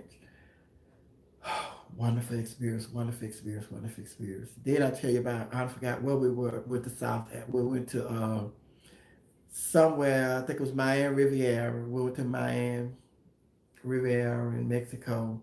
And I stayed in like a mini mansion because it was like a whole house. So when I come in, it was two doors, like it was through the door, and we're gonna be here for like a week. So there was another door to the left. So I'm thinking, this is somebody else, that lived that's staying here. So after about 2 days, I asked the housekeeper. I said, "Well, who's in this room? Because I've been here for 2 days. I ain't never seen my neighbor. Who my neighbor?" She talking about, "That's your room." I said, "No, this is my room over here." She said, "No, that's your room in case you have a guest." She said, "Give me your key." Got my key. Opened that door. Whole apartment in here. Now, mind you, I'm already in a house. So then I got a spare guest room. I got a guest room, not a guest room, a guest apartment. It's like they have whole room, whole bathroom, jacuzzi, patio. So now I know that this is all mine. I'm over here by myself. I don't have nobody here with me. And I'm not being funny, but I wasn't a whore. Good thing I wasn't a whore. Because, first of all, first, I wasn't a whore. And I wouldn't whore on these trips anyway because I could have been because there were opportunities. But I didn't trust those opportunities because my mindset was I'm thinking that knowing that my coworker, I already know well, everybody know that I'm gay. And my coworker, knowing that my coworker is, and it's just like, I don't trust these men that's trying to hook up with me. I think I'm being set up. And I can't allow myself to be set up because I have to leave this door open for somebody else when I'm gone. So I have to leave this door, make sure that I don't mess this up for the people that are going to come behind me. So I'm not going to fall for the bait. So that was that. But hold on, hold on.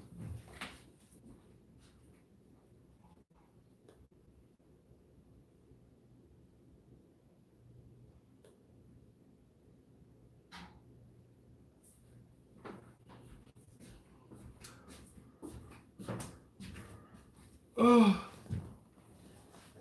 so yeah, so I wouldn't let them set me up like that. I didn't trust that because I wouldn't. And then where else we went? I went to Barcelona, Spain. Oh, then we went to Beijing. Oh,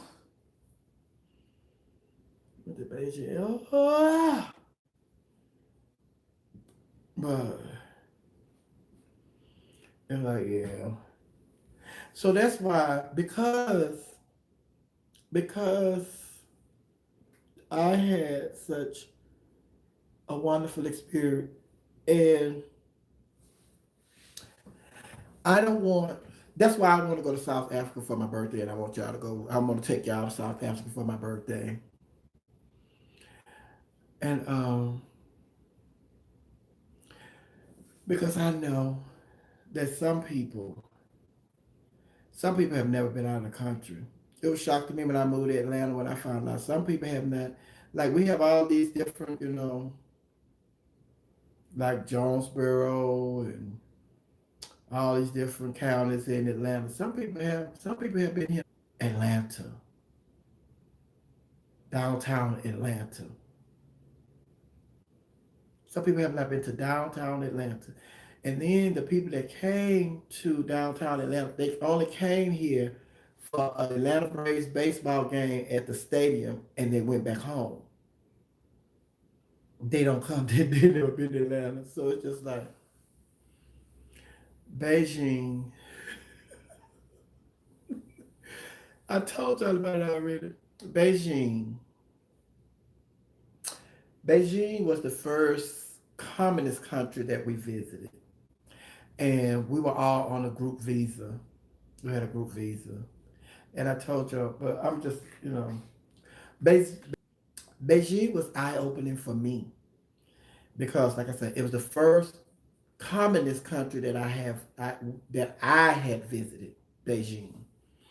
Now, mind you, we went from Japan, to Beijing. Like our first leg of the trip was in China. The first leg of the trip was in China.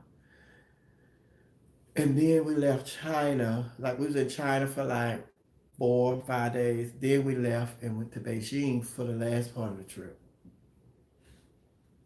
Beijing was the first communist country that I visited.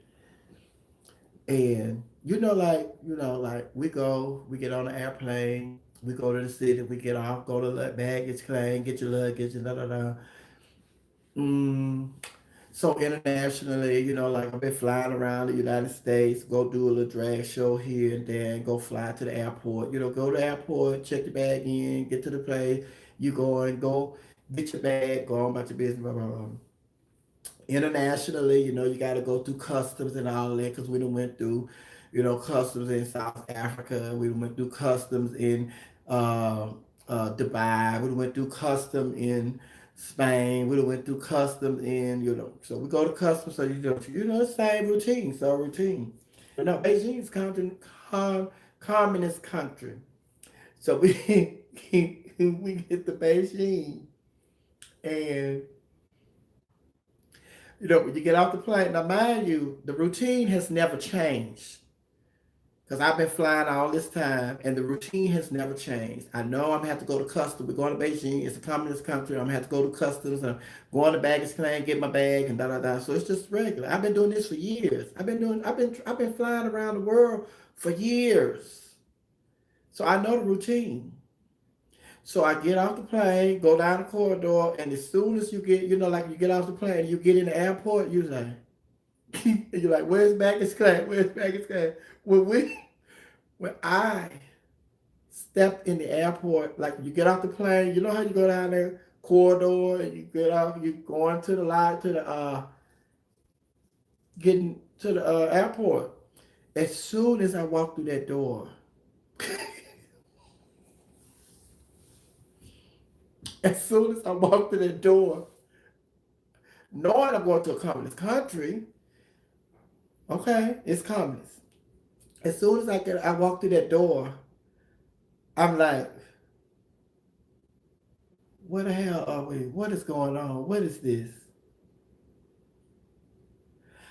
It is like we have entered a army base and not an airport. For every for every person that is in the airport, there are at least for every person there are at least 4 or 5 military people there with machine guns. So there are more people in this airport with machine guns than customers. I have never seen this before. I have been traveling for years, years, and years, and I'm thinking I'm getting off this plane and I'm finna go to customs, show my little passport, and then it wasn't that. It was as though we had stepped off into a military base with all of these, and it was throughout the airport,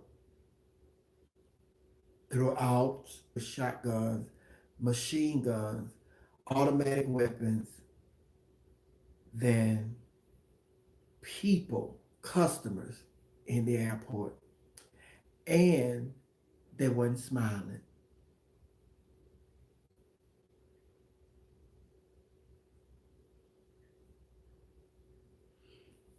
I have never experienced that like that in all my life, and I'm like, where are we? And then Beijing, and the reason Beijing was they had more people, the people of Beijing, they had more people in Beijing that rode motorcycles and bikes than cars. They had more motorcycles and bikes than cars. The majority of the people in Beijing, like we are complaining about wearing these masks for coronavirus, the majority, if not all of the people in Beijing were wearing masks. And it was like, why these people that live here wearing masks? The travel agent been telling us about everything and da da da, but they ain't been telling us that we need to wear no masks. Why everybody that live over here wearing masks? Come to find out, the pollution over there is so bad.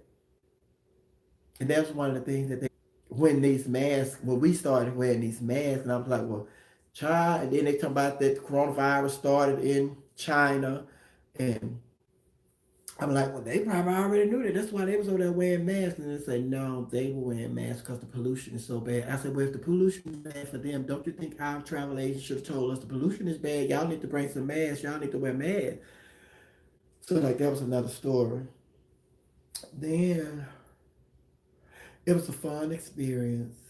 It was a fun experience because, like I said, it was just like I wanted to stay at the game ranch in South Africa. I wanted to have this experience of going to a communist country. And if you ever do it, it's better that you do it in a group and not try to go with you and somebody else, you and another person, or you and your family. You need to do it in a group because we was on a group visa. Like we had a great time there, but it was quite different. And they were also getting ready for the Olympics in Beijing. So they were cleaning up Beijing because everybody said that it was nasty, and they said, "Oh, y'all coming in a good time because it's usually worse than this, the smog and everything, and the buildings and all this." They said they're really cleaning up because they're getting ready for the Olympics. But if it wasn't for the Olympics, y'all would really have a true Beijing experience. And then the only incident that we had was when we got ready to go back. We got ready to leave. We on a group visa. So there we checking in and everything. And uh, one of the people that work at the radio station, she was with us. And she was decided that she was going to stay back with her brother. She had told, she had told us that she had cleared everything with everybody, that everything was cool and blase, blase, blase. When like they had a list and they checking us in, so they like, I was the last person. I was the last person. Like we on the group leads and they got a list of the group, everybody in the group, and they got a list. So I was the last person. So then they was like, "Where's one more?" And I said, "No, I'm the last one." He said, "No, it's one more." I said, "How?" He said, "Where's Charlene?" I said, "I don't know. I think she already checked." He said, "No." He said, "She not checked in." He said, "Where's Charlene?" So to make a long story short, like when I say they, I'm talking about our travel agents. Our travel agents. They just said so many people, like they just went through. Say for instance, we had 100 people. They counted 25 people, and then it's just like this group one. Then the first person in line, the 26th person, they say you the group leader for group two. Then they count 25 people. Then when they get to person number 51, you the group leader. Then they say get to person number 76, you the group leader of group four. So I'm the last person in the group. And then Charlene is not here. I know Charlene is not traveling with us, but I'm not going to tell them because being then I'm going to be, caught up in. So what they did was they said, no, where's Charlene? I said, oh, no, I thought she checked in. He said, well, no. He said, stay right here. So they held me right there because I'm the last one. And they went and got the group leader off the plane because they said, we're going to exchange the group leader for you. When we get the group leader and bring the group leader back, then you can go. So I was having to stay there. And it was just by the grace of God that I was the last person who was a part of the radio station who brought these people over here. And it just so happened that one of my co-workers, his assistant was our group leader. So they kept her because she was boarding this plane and getting out of the country. Because in other words, they was like, she trying to stay over here, she trying to do what have you, she's supposed to be with you all. So until Charlene comes, you have to stay here. You have to stay here. And she had to stay. So like I said, that was the only bad experience that we had, other than them having all them guns and all them people in the airport and stuff. But she ended up staying, and she was a female, the assistant to the guy who's on the show with me. And then Charlene, she worked at the radio station, and she told us that she had cleared everything was okay, we weren't gonna have a problem. So the female ended up staying, like Charlene was staying like 2 or 3 extra days, so the assistant ended up staying 2 or 3 extra days. They stayed like 2 or 3 extra days because that's when Charlene had rebooked her flight. So I was upset. I was upset because that could have very well been a listener that was our group leader, because they just counted off the number. They didn't tell those people what were the responsibilities of a group leader. And I was just like, what if the group leader was just a listener? And we'd have left this group leader over here. And this is just somebody that we didn't invite on this trip. I was also upset because our group leader was the girl, and she was the assistant to the guy who was on the show with us. And he let them keep a female out of the country as opposed to him saying, I will stay. Because this is your assistant and she's a female, and you are going to leave a female in another country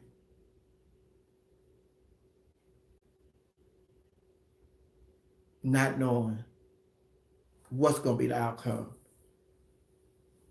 And this your co-worker that your female assistant is staying in this country for. Even if they was going to say, even if they said, no, you're not the group leader, we're going to keep her. You didn't even attempt to volunteer to switch places with her. I was upset about that. So it was like, other than that, it was a great experience because I got the experience of coming this country. And then it's just like it showed me that when you go places like that, don't go as like a family or a couple. You need to be in a group of 25 or more.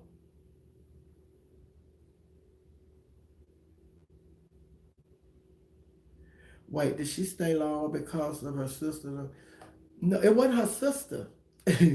She had to stay. She couldn't travel until the person who stayed.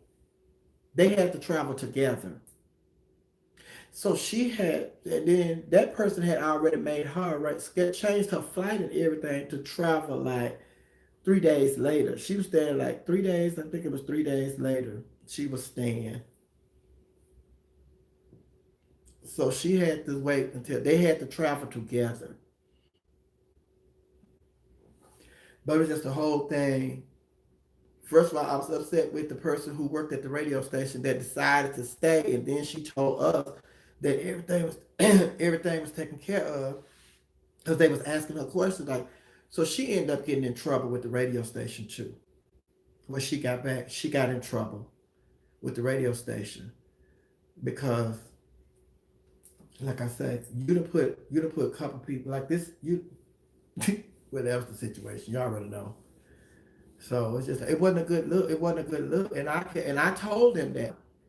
I said, I thank God that I was the last person in line because had I not been the last person in line, there was a listener. Baby, can you imagine there was a female listener that we had over there, and then all of a sudden these people telling us, you're not going nowhere, stay right here. A female in a communist country with all that we see in this airport, with these military men in here with these guns and stuff. Could you imagine the torture that a female would have went through just an average listener? But then again, it's just like even for this to be a female, although we know her, she's the assistant to our co-worker. Honey, you gonna leave her here? You're not gonna stay up here and try to let them exchange places with her. They went, and let me tell you something. To go and get her off the plane wasn't just like we was going. They was going like it was like it, it was like a 5 minute walk to the plane to get her off, and a 5 minute walk back to get her to where we were. And then when they told when they and when they brought her back, and they said they looked at my passport because he was holding my passport too. He looked at my passport and we don't speak there. So they're like, is that over there? They're like, and they said, you can go. It was but yeah. And then I did express my concerns, and I told them when I got back to our supervisors, I told them how I felt about the situation. And I told them my exact words were, I told them how blessed we were. I said, we are blessed because thank God I was the last person in line and not a listener. And thank God our group leader was his assistant. I said, because the travel agents, they didn't tell people who were the group leaders. They just assigned people. They just counted off and assigned people as group leaders because they were at the head of the line. But they did not explain to the group leaders what their responsibilities were. I said, and that was not right. Oh, I didn't hold back when I got back. When we got back to the United States and we got back, I didn't hold back because that was because this is something that we do every year. We go on an international trip. We take listeners on an international trip, and that wasn't a good look for us. And if we don't address the issue, we won't. We could go through the same thing over again. So I had to speak up. Mhm. And although our relationship wasn't that good anyway, but that day I lost a lot of respect for him because he wants to get on the radio and talk about the responsibilities of a man and how a man's supposed to take care of his family and how a man's supposed to treat a female and blah blah blah. But yet and still, you left a woman in a foreign country, but you want to get on here and act like you are that man that look out for women. I lost a lot of respect for him that day, and he never gained it back. He still haven't gained it back.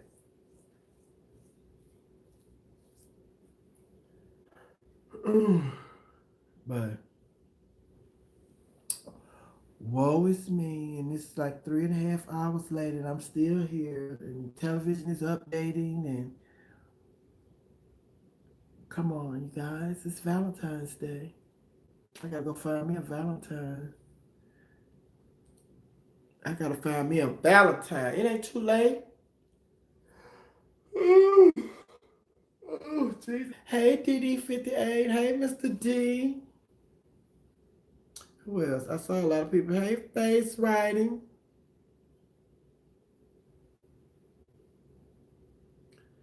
She had to stay long because she was the group leader, and they weren't going to allow somebody else that they didn't know, because their thing was they don't know if she trying to sneak in the country. They don't know if she trying to sneak in the country, or what is she? Why is she not with y'all?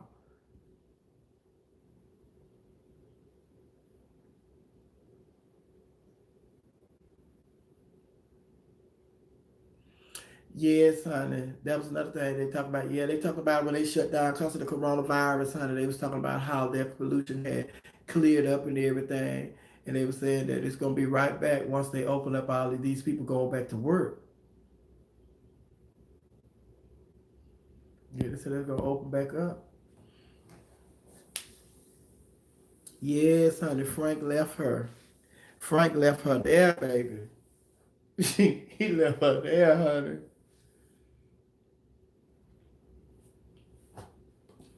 And a lot of people, a lot of people that were with us, they don't even know that happened. Well, they didn't know that that happened. And then this is the other thing. Mind you, Wanda. Wanda next to last. So they checked Wanda in. Wanda's standing on the other side of the gate, and she's waiting for me. So then, so then she's standing over there, and she waiting for me. And she's like, I'm not coming through. And she's like, Sophia, what's going on? And I was like, hold on, because I didn't want to say nothing, because I don't want her to say, because I don't want them to say, because we know, we work at the radio station, so we already know that Charlene is not traveling with us today. So I tell one, I just say, hold on, wait a minute, they looking for, and she just keep asking, she's over there, she's like, Sophia, what's going on? What's the hold up?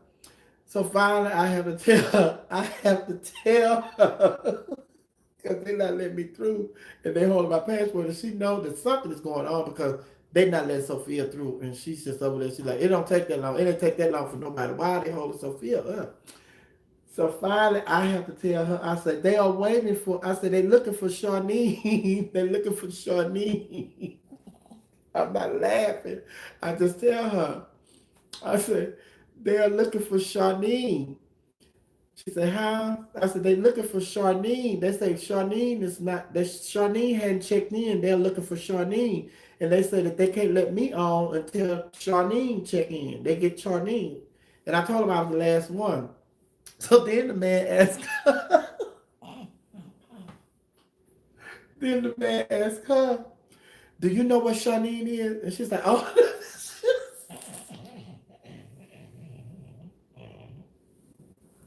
And bitch, she like Monique and Precious. She like, I don't know. She said, Charlene not checked in. She haven't checked in. She said, I thought she had checked in. She said, I don't know what I thought she had checked in. I'm like, okay, man. At least she ain't telling me, oh, Charlene not traveling. Charlene not coming home. Tell me, oh, baby. So then, uh, they said, hold on. I said, they say they go and get the group leader. I said, then she said, well, what are they doing? So I said, they say they're going to get the group leader, and once the group leader come back, they'll let me go and board the plane. She said, okay, but now big ups to Wanda. Now she did stay there. I don't know, she was nervous, honey. Once she found out what was going on, my sister was nervous, but she did stay there until they let me through. But then it was, I'm telling you, it was such it was such a horrible feeling. It was a horrible feeling for me to see them go and get this woman off of this plane. And then when she got there and she was like, oh, and they was letting me go. So you free to go, you can go. And I had looked at her, I said, you okay? She said, yeah, I'm gonna be fine, I'm gonna be fine. And she was single, she wasn't married. Now she's married and she has a child and everything. But at that time she was single. And I'm sure part of his thought process was, she's single and I'm gonna take care of her from a distance. Blah, blah, blah. That's not the point. You're leaving a woman, a female in a communist country by herself. You paying for her ticket to rebook her flight and all that. I don't care. The bottom line is you are leaving a female, a black female, in a communist country by herself. I don't care how you try to dress it up, you can't make that look good to me. And for me to see her come through and they release me to keep her. And that's the discussion that me and Wanda had all the way to the plane. And that's the discussion that I had when we got back to the radio station with our supervisors. And I told him how I felt about the situation. But honey, my sister Wanda, and then it was just like, good thing I was last and not her because, oh, oh my God. Oh, because it's like, baby, if it was her, if it was up to my sister Wanda, she was gonna be gone. She was gonna tell all the tea. Wanda gonna tell all the tea. Oh, Charlene is staying here. She not traveling. She told us that she had already worked everything out with y'all. And she, yeah, my sister would tell all the tea, honey. But she like, no, honey. She didn't tell it. But she was, oh yeah. But then that was this one. But the overall experience, I am. But the overall experience, even that,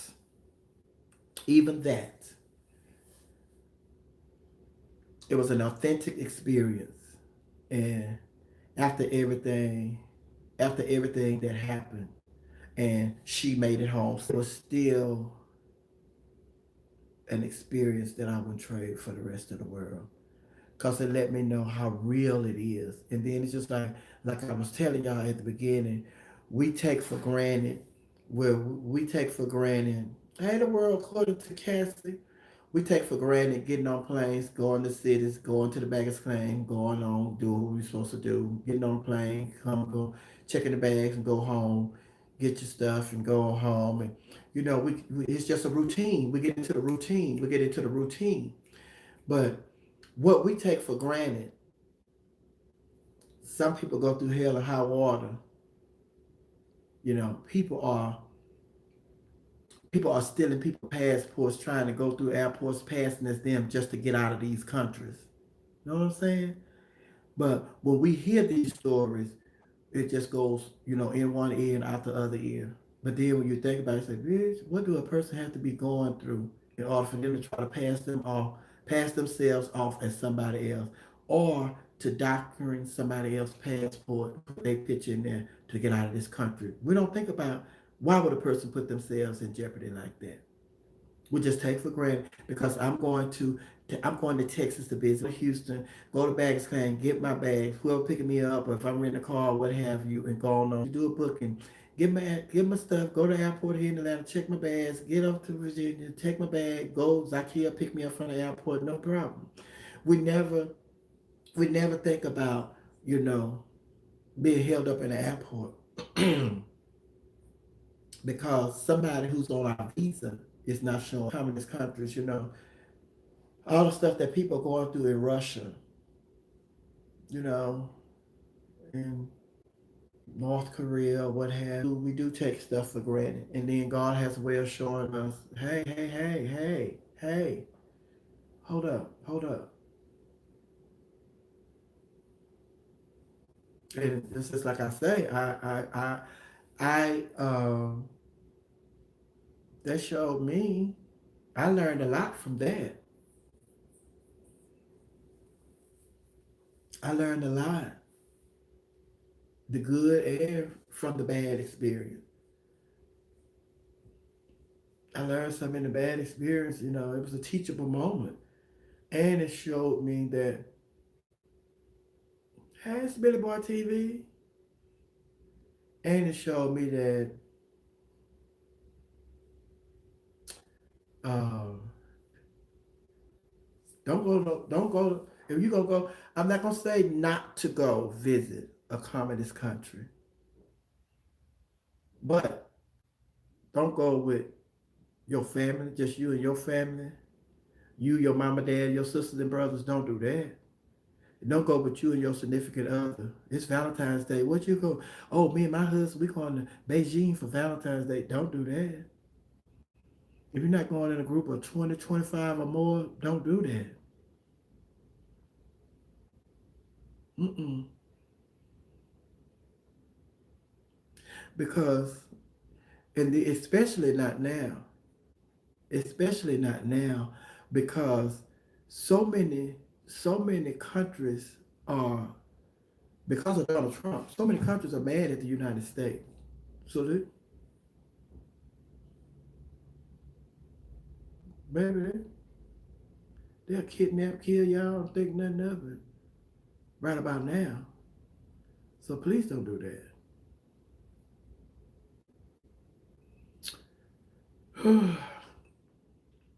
And it's not to say, that's not to say that, I'm not saying that just to scare you. I'm saying that because that's the reality of the world that we live in now. And then it's just like everything that we are going through here with this impeachment trial and everything, and the way people looked up to the United States.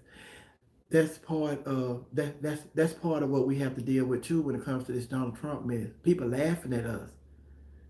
So then it's just like, y'all can come over here and tell us what to do. Y'all need to go and fix y'all country. What we thought y'all were, y'all are not. Y'all worse off than us, look like.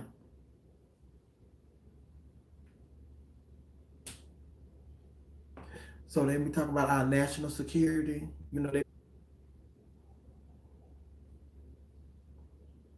But also, also, I know how important it is for you to have experience. God created this whole world, and He didn't want you to just see one part of it. He wants you to see. He wants you to see other areas outside this United States.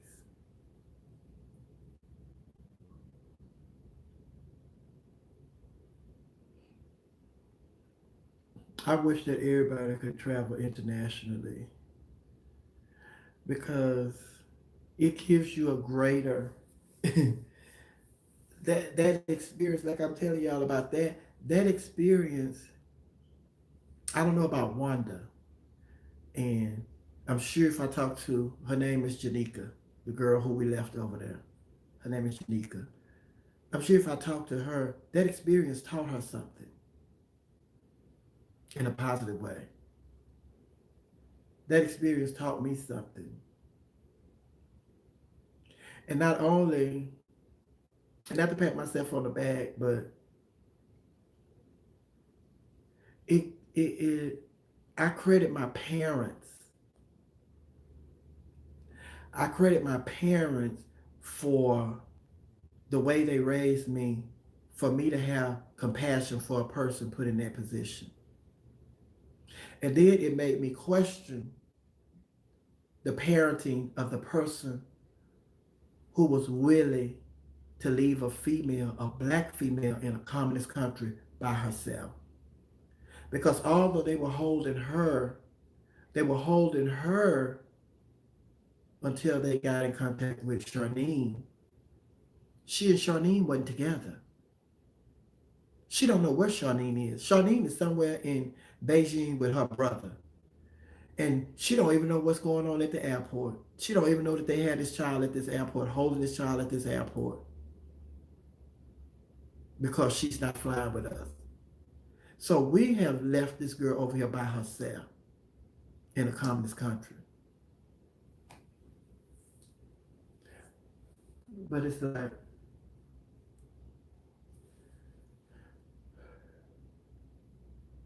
it's just like they said. I keep saying don't talk about this impeachment, but then I bring it up myself. I be bringing it up. It's just like they said. Nancy Pelosi and the Democrats had to had to go back in there and do the job that they had started before that riot started. Because although they were scared and their lives have been threatened and all of that, what they know as politicians, when I say Nancy Pelosi, when I say they, what they know as politicians is this has been seen around the world. And how are we gonna tell people to what to do and how to deal with stuff if we can't get it together over here? We're running scared from our own people. So it's just like, although that happened, I don't want that to be. I'm not going to let that be. uh, I'm not going to let them win and not travel and see this world because I have a taste. I have a taste of God has what God has created. And I want to go see it in person. Yes, it's nice to see it in pictures. It's nice to see it in movies. But it's a different feeling to be standing outside the fence of Buckingham Palace. It's a different feeling standing outside the fence of the gate of Buckingham Palace. It's a different feeling to go inside the museum at Buckingham Palace. To hear or to see it on CNN is different, but to go in here and see all these diamonds, these capes, these dishes, these statues, these pictures, these gowns, these tiaras, all this diamond, this green, these stones to see. And this is just what they have in the museum. Imagine what they have that we don't see. It's something else to see that in person. To go to Barcelona, Spain, South Africa. It's one thing to see it in the history books of the prison where Nelson Mandela was held, but it's another thing to be inside that prison, taking pictures of the cell, taking pictures of his cell, being on that ground.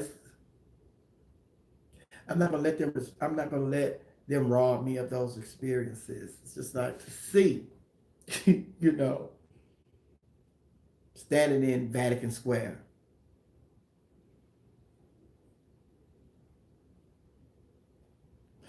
And don't let nobody rob you of that. Don't let nobody rob you of that. And I tell people, start out small. Start out small. 'Cause like I say, some people have been in Atlanta, Georgia. They haven't even been. Some people live in outside cities of Atlanta, Georgia.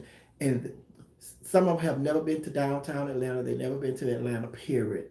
And the ones that have, they come to a baseball game at the stadium. They don't even come to the baseball game because the stadium, they done moved the stadium now. But they'll come to a baseball game here, then they go back. They don't do no shopping here. They don't do no sightseeing here. They haven't been here. They came. It's like you go to the grocery store and go back home. That's what they do. They go to the baseball game and go back home. No matter the president is in Atlanta, the such is gonna be in Atlanta, the such, they're gonna have the Olympics in Atlanta. Those folks not coming. They're not coming. And then it's just like I was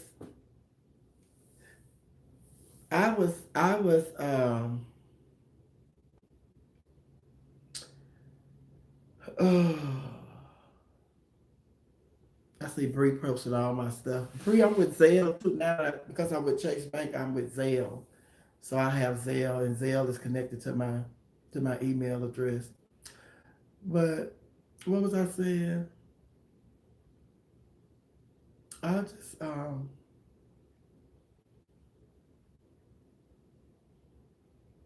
just traveling.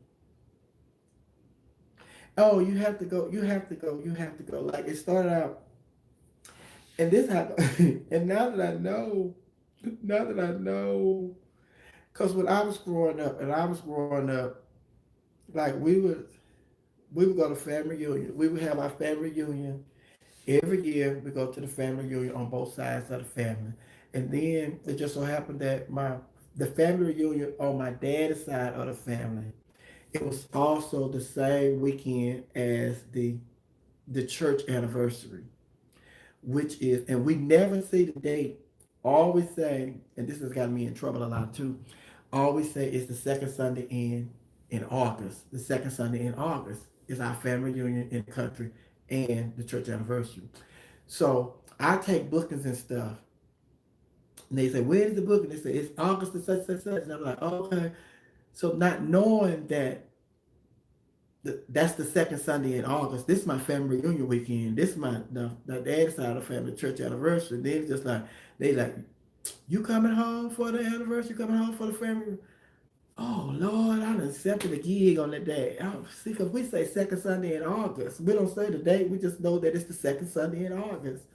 So that has got me in trouble. But not in trouble. But it's just like I missed out on the family reunions a couple of times because I didn't know that was second Sunday in August.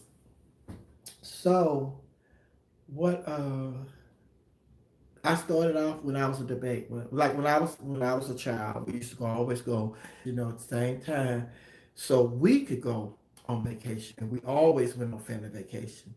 And we would go visit. Like we would go one year, we would go and stay with our cousins in Lubbock, Texas. One year, we always took family vacations. My mom and my dad, they had their vacation scheduled the same week, and they would take us. Like we would go, they would just take us. Like, like if we just spend the week together, we go shopping, and one day we go out to the airport and watch the planes, take off and all that. One day they just take us for the weekend. We go visit our mama's mama and go visit our dad's mama, something like that. But we always took a vacation. So I was used to traveling, around Texas because all of my people are basically in Texas. Then I got to the debate team at Texas Southern University. When I got on the debate team, I we used to drive to our debate tournament. So that's how, because when I was a child, my dad was doing all the driving stuff and all of that. So I didn't have to worry about knowing no map, reading no map, or knowing where we going because my dad did all the driving. But when I was a member of the debate team, we would drive to Nebraska. We driving to these debate tournaments. So we would drive. So that's how I learned how to read a map. Because other than that, I wouldn't read them because all I know was where we going. We get on Highway 290. Once we get 290 to 10, we take 10, and 10 gonna take us all the way there. I ain't need to know about no map. So then I started learning how to read a map when I was with the debate team. Then I started traveling outside of Texas as a debate team member. I'm traveling outside of Texas. Then uh, I started traveling. So once I started traveling outside of Texas with the debate team members, now that I'm with doing pageants, and sometimes we're doing pageants in Atlanta, pageants in Indianapolis, pageants in all over. Then I'm going to New Orleans with my friends for Mardi Gras, which is Mardi Gras is taking place now, I believe. Fat Tuesday is coming up this Tuesday. So it's just like I am comfortable traveling out of Texas to different states with, to me, it's like we all kids, like children. Because every time I travel, I go out of town or out of the state or to another state. I'm with adults. But now I'm in college and I am traveling to New Orleans. I'm traveling to Atlanta, to Indianapolis with my drag, and we all getting together and all this stuff. But the thing about it is, and this is something else I'm throwing in. This is not where I'm going with this. But the thing about it is, because I introduced my mama to all my friends, so it's just like, it's not like my mama don't know who I'm with. And if I can't introduce you to my mama, then I can consider you my friend, especially if and I'm not going to go out of town with somebody that my mama don't know who I'm with, and my dad. My mama and dad don't know who I'm with. I can't go out of town with you. I said, Mama, I'm getting ready to go to New Orleans. Me and Carlos, we getting ready to go to New Orleans. We're going to Mardi Gras. Okay. Mama, me and Christy, we getting ready to go to Atlanta. Christy and the Page. I'm finna go. Okay. Mama, I'm finna go to such. Tommy Ross is the mama know who Tommy Ross is. My mama know who Chris Cole, my drag mama is. My mama know who my friend Carlos is. So it's just like it's one of those things. My mama know who I'm with and stuff. So then after that, then I decided to move to Dallas. So I moved to Dallas. Now I'm the first one of my parents' kids. There's four of us. I have two sisters and one brother. I'm the only one that moved out of Houston. My other two sisters and my brother, they still in Houston. I'm the only one that moved. I left to Dallas, go to Dallas. So when I when I moved to Dallas, long story short, I moved to Dallas, and uh, from there I moved to Dallas. I ain't gonna make the long story short. Just gonna make it a long story, because y'all had me on here all night anyway. So I moved to Dallas. So when I moved to Dallas, I remember I moved all over Houston. First I moved all over Houston. I moved here, I moved there. Not all over Houston. I've been about three or four places in Houston. So then it's just like I moved to Dallas. So when I got ready to move to Dallas, I was talking to my mom and talking about moving.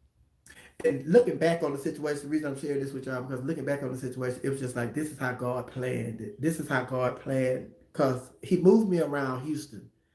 He moved me around Houston. And then it's like, He gave me the little up to get bold enough to say, Mama, I want to move to Dallas. Although I have family in Dallas and all the surrounding areas, my dad's people is halfway, midway through Dallas, like Huntsville, Madisonville, all of that stuff. I got people. My dad's side of the family is up there. So I'm just on the other side. I'm just like an hour and a half away from my dad's side of the family. Then I have family that live in Fort Worth. So it's like when I say I want to move to Dallas, it's just like, this is my child. I don't really want him to leave and go that far. It's bad enough he lived across town in Houston. But he want to go to Dallas, let him go to Dallas. She. So I did. So then after that, I ended up moving to Atlanta. Then I called my mom because I called my mom and dad. I want to move to Atlanta. Da, da, da, da, da. Oh, Lord, Atlanta. Oh, I don't want you to go to Atlanta, but if you want to go to Atlanta, then I'm gonna support you where you want to go. Ooh, that's Atlanta. Okay. So then I go to Atlanta, and then I go to Atlanta. Then when I go to Atlanta, I end up going to South Africa, Barcelona, Beijing, Dubai. I just end up just traveling the world, Italy.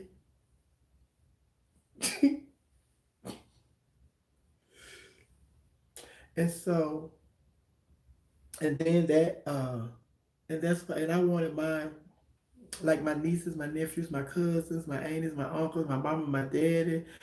We want all of them to get out of the country. I want you to go see the country. I tried to get my mom and my dad. I tried to gift my mom and my dad a cruise. My mom and my dad a cruise for their anniversary one year, and my mom and my dad both told me, "I'm not getting on no, I'm not going on no cruise." And my mama said, she said, "Oh, mama don't want to go on no cruise," because I just wanted them to just get on there, enjoy, and see something other than Texas.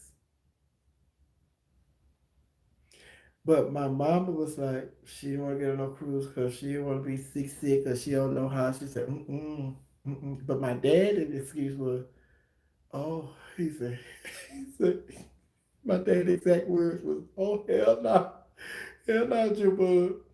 I can't drink all that water. He's like, hell no, Jabba. I can't drink all that water.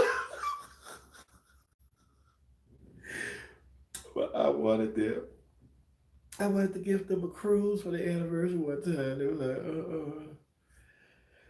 So, but I tell my nieces, my nephew, my cousins, I say, listen, if you ever have the opportunity, le- go out the United States. Just start off Start off just going somewhere other than where you live. Go to another state in the United States. Go to Wichita Falls. Go to DC. Go to, go to Pittsburgh. Go somewhere.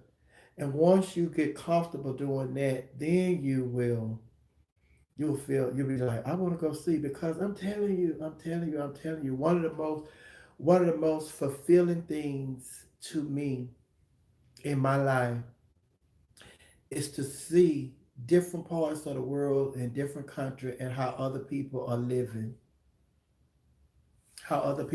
around the world, and to see the amazing landscape in other countries.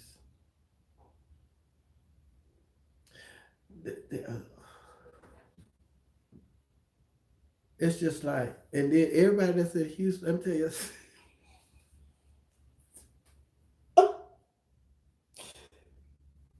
when I was a little girl, the beach in Houston, Galveston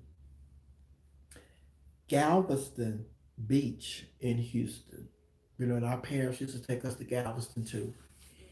Some of our trips we go down to the beach to Galveston, family trip. Baby, if I tell you, we used to have the most fun down there in that dirty water in Galveston. That's all we knew was Galveston. And then people would come from other places, like for Splash, and we go to Galveston. Then we like, we'd be like, girl, y'all could come on, y'all not getting in the water. And then they were like, bitch, I'm not getting in that dirty water. And we like, but we thought they were crazy because it's like, bitch, it's dirt and water.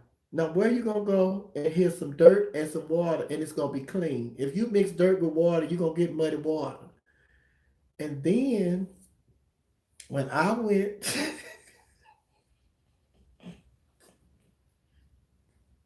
I went, I don't know what we were. I think it was Miami Riviera, or we went somewhere, and the beaches, the water was so pretty and so blue, different color blue. You could look down and see the bottom, and it just, and I was like, I am never gonna get in that dirty water, y'all.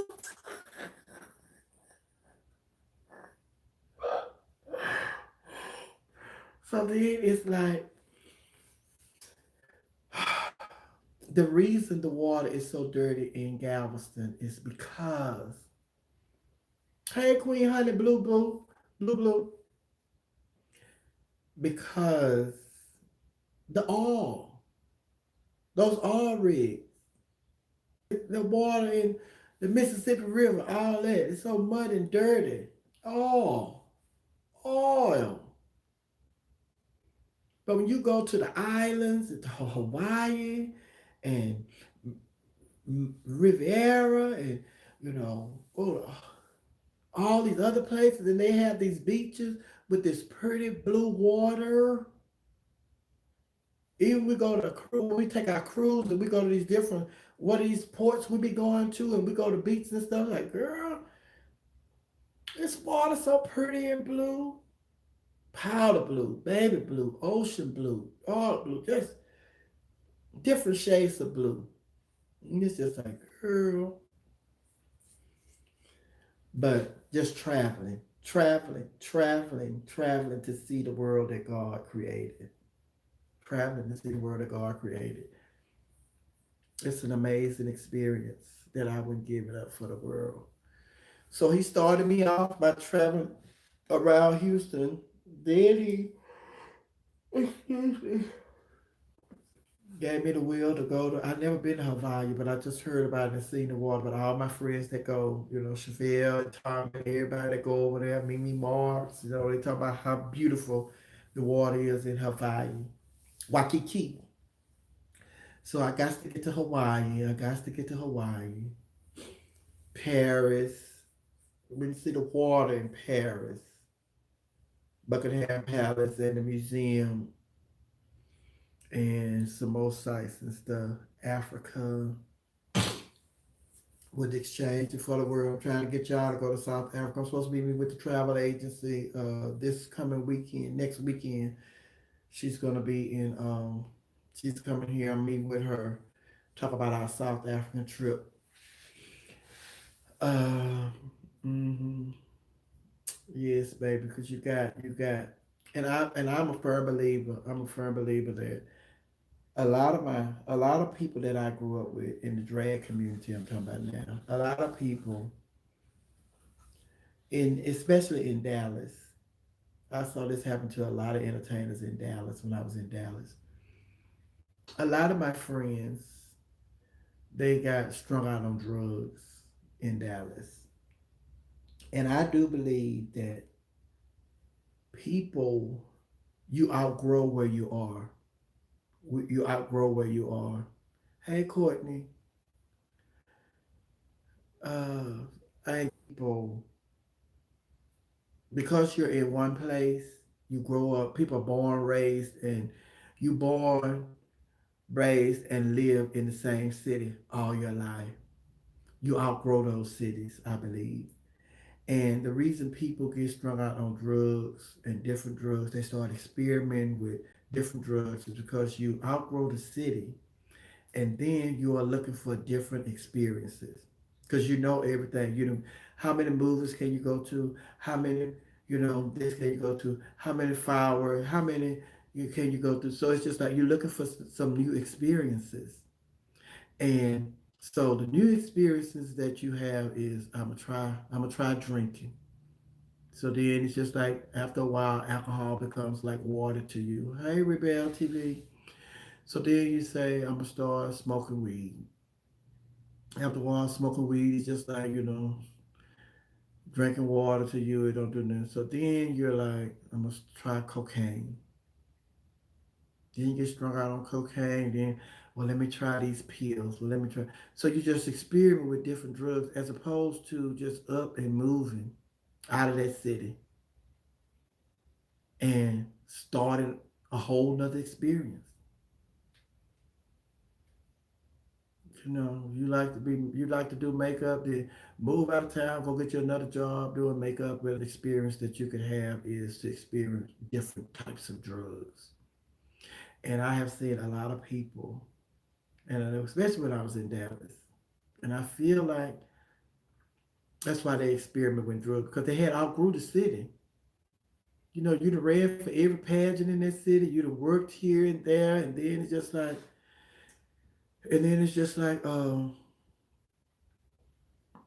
you just bored. You won this pad, you did these shows, then the clubs open and close, so then there ain't no club for you to work at, so then it's just like you just here.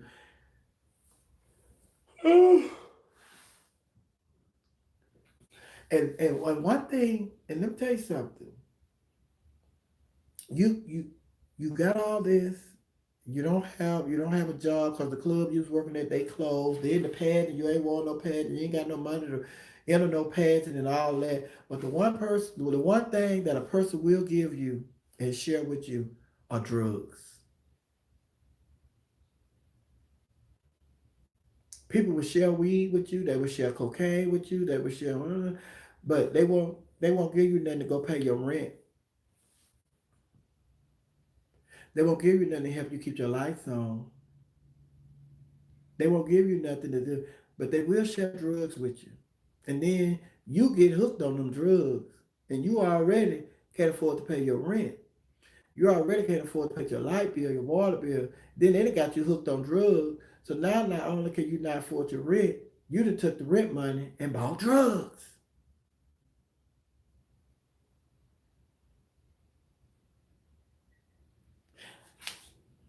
So although you started off getting free drugs, now you having to pay for these drugs because you hooked on them. But oh my God, that's another story. That's another topic for another day. But just get out and go experiment. Schedule a trip, you know, outside the country, outside the state that you're in. Go somewhere. Go see something else. Go and then it's just like Not being funny. If you got relatives in, you got somebody that live in Washington D.C. Girl, let me see. Cuz I want to just come stay with you. You ain't got the money for no hotel. Call your cousin. Tell them let you stay with them for the weekend. They'll do it. Classmates. Girl, I'm gonna be in such and such. Girl, girl, could you house me for a few days? Yes, girl. I'll take you down here to such such restaurants, and I want you to go to such such. Yeah, girl. Ooh, I'm so excited you coming. Yes. You ain't gotta be no baller. Gotta be no baller. Just call people. Let them know. It's all about having experiences, honey. Go experiment, honey. And I'm gonna give me some money. I'm finna go to Virginia. I'm finna go down there and stay with Jasmine for a week. She on here. Jasmine Nicole Rich. I'm gonna come down there for a week. Mm, yes, child. But yes, going to change the scenery is good for the mental. And then it's just like when you go places, like you said, when you go places and you see stuff that inspires you to want to go more places and see more things. And then it's just like when you do stuff like that, you don't have time. Because people sit on here and do a whole video about somebody that they say they don't have time to deal with. But you have spent 45 minutes talking about that person you say don't have time to deal with. You do have time. You had 45 minutes to deal with that person. You have time. So, but I said that to say, when you go and see other stuff, or you see stuff, it motivates you to want to go see more stuff. So you really don't have time to sit on here and go back and forth with somebody on social media. Like, girl, I'm not for to waste time on you. I'm trying to book my flight to Denmark. I'm trying to book my flight to Venezuela. I ain't got time to play with you, honey. Girl, whatever. Mm, yeah, but get out of the country. If not out of the country, get out of the state. If you're not out of the state, I told y'all one of the things that I did that I started doing was on my birthday. On my birthday, I would I would call my mama, tell my mama before my birthday. I would call my mama and tell my mama, I am going to be gone for this week. I'm going to celebrate my birthday. I'm just going to be nobody where I was going. I'm gonna tell nobody where I was going. But for my birthday week, I would go check myself in a hotel out of town in a hotel for a week, and I would turn my phone off the whole week. I would turn my phone off. Wouldn't be on no computer or nothing. All it was me in the hotel with a television. I watched what's going on television. I was in a city that nobody knew me. So I go ride around, sightsee, go to a restaurant, eat by myself. Just spend a whole week by myself in a city that nobody knew me. Sometimes it looks well, I can't tell y'all because y'all don't know, but it's just like I would do that whole week. Turn my phone off. No, no friends calling. I'm not calling no friends. I'm walking around this hotel, or this all around this city. But now it's probably hard for me to do that because YouTube and stuff. But that's what I would do. And I invite, and this, and I know some of y'all are scared, and some of y'all are scared, and I was too, because I know some of the questions that you had was, I was too. What if something happened to your mama? What if something happened to your family? What if your grandma or your grandpa or somebody died and can't nobody get in contact with you?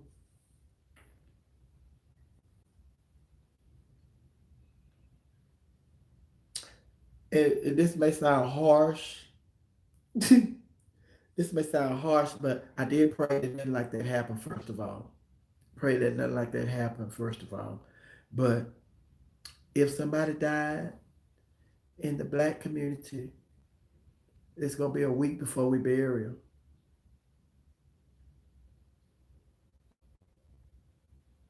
I'll be back. My phone be back on.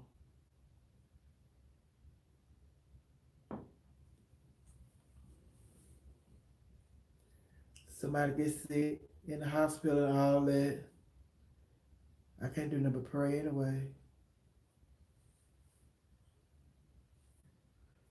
Yes, and see, and that's what I see. Somebody just said, Sophia, I enjoyed the video you did just walking around downtown Atlanta, and see,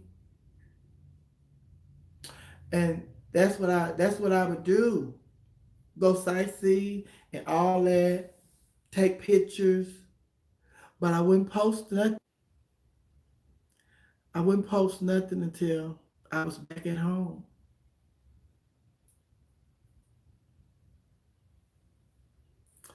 It was fun, but yeah,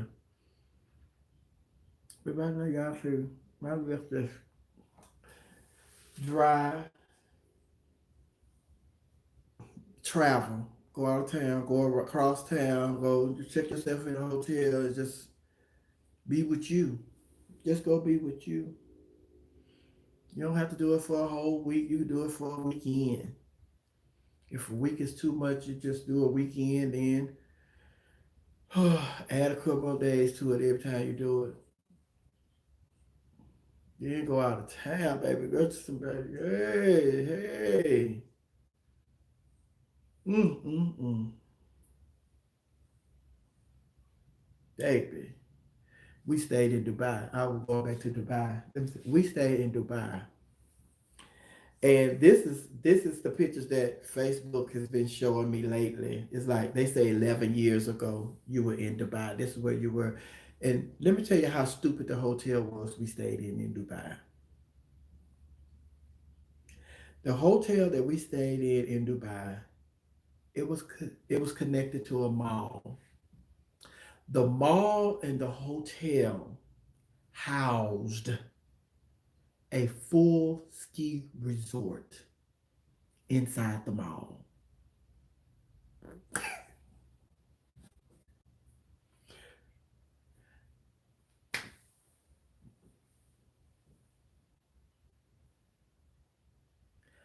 A full ski resort inside the mall, connected to the hotel that we stayed in Dubai. The hotel, the mall, the ski resort is all one complex.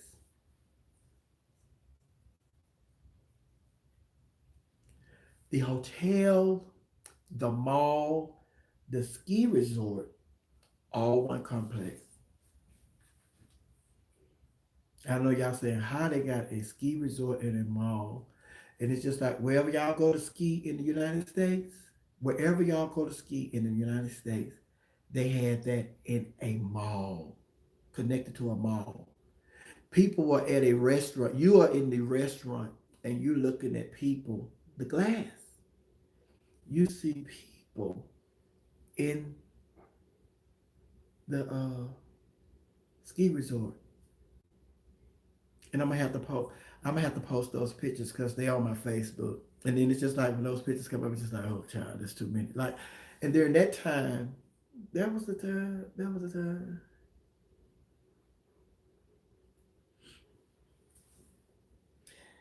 Now it's just like when I was watching the pictures, because this brings me to another point. Hey, hey, Capital M. We went in that ski resort. Now, once you go in, you can't come out. When you come out, you have to pay to go back in. So this is how we went in. I forgot my mittens, because we had to rent the outfit to put on. I forgot my mittens, and now mind you, it is below below I don't know the temperature, but it's below zero. I don't know how below it is, but baby, my hands will be freezing. Look, I'm rubbing them now like I'm still in there.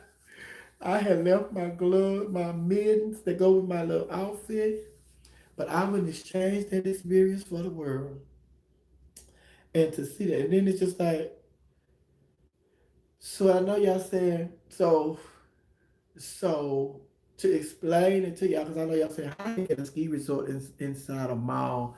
So I think it's the ski resort, and they have built the mall and the hotel around the ski resort. So the ski resort is in the center. And it's just like wherever the mall where you are in your hometown, how you all could sit like with Houston. In Houston, they have a Galleria. They have a skating rink in the middle of the Galleria. People sitting around eating, and they can see the skating rink and all that. And it's the same thing, just like glassed in. It's glass, and you can see, and it is it's so stupid ridiculous. In the ski resort, what saved me by me leaving my mittens, I keep saying my mittens, my gloves or whatever you call them. This is a legit ski resort. They have they even have a in the ski resort. They have the zip line and then all of that. They have all these different. It's stupid, ridiculous. Then they have up this mountain. They have they have a whole hotel and a warm room. It's like a hotel or a restaurant where you can go and sit and it's warm. It's warm and it's just like a whole house where it's heated for you to go up there and thaw out, honey, just warm. So that's what saved me. I would go up there and just thaw out. And then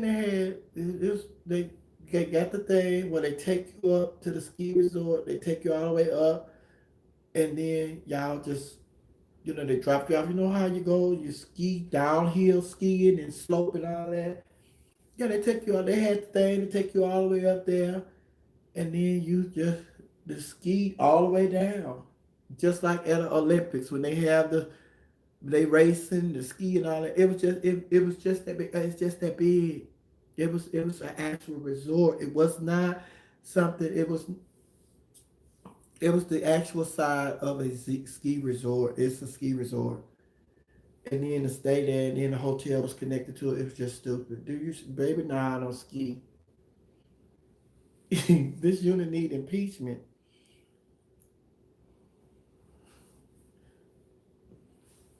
Myron, you gonna get off of this unit. Did you see the hotel that sits inside a huge pool? No, I didn't see that. But when we were over there, they were they were in the process of building the tallest building in the world. And although they weren't finished building it, the gift shop was open when we were over there. But now that building is up, and I even have pictures of that. I'm a I'm gonna go and post them. I'll go look for them because Facebook just posts them like you know. I think it was this week Facebook post those pictures, so they probably still on my memory. So I'll post them. When we were in Dubai,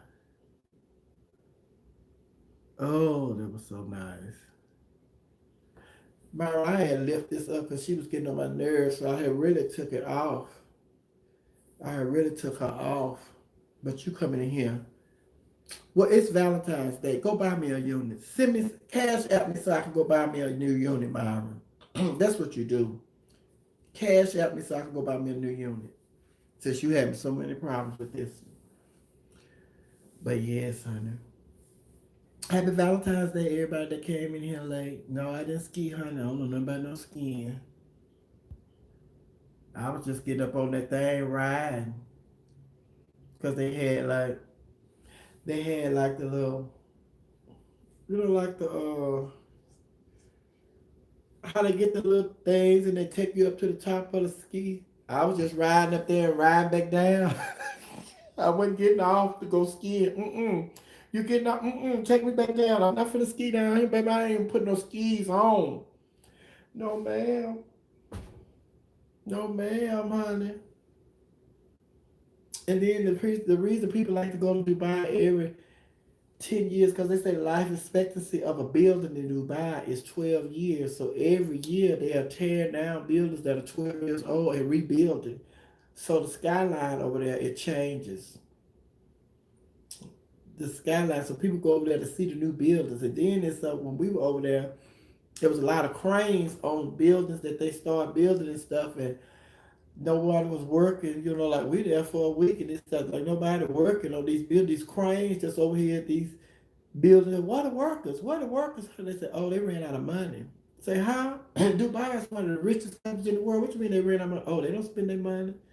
They don't spend their money. They say they get sponsors. The people that they got sponsors for these bills and stuff. And when they run out of money, honey, the locals don't spend their money on that. They got to wait till another sponsor come along. It's like, what? So they just over here with all these cranes and these incomplete buildings over here. They said, girl, they don't care. They don't care. They're not finna invest their money. They have investors. And otherwise, the project would just be over there incomplete. It's like, girl, that is awful, honey. These multi-millionaires over here. Hmm.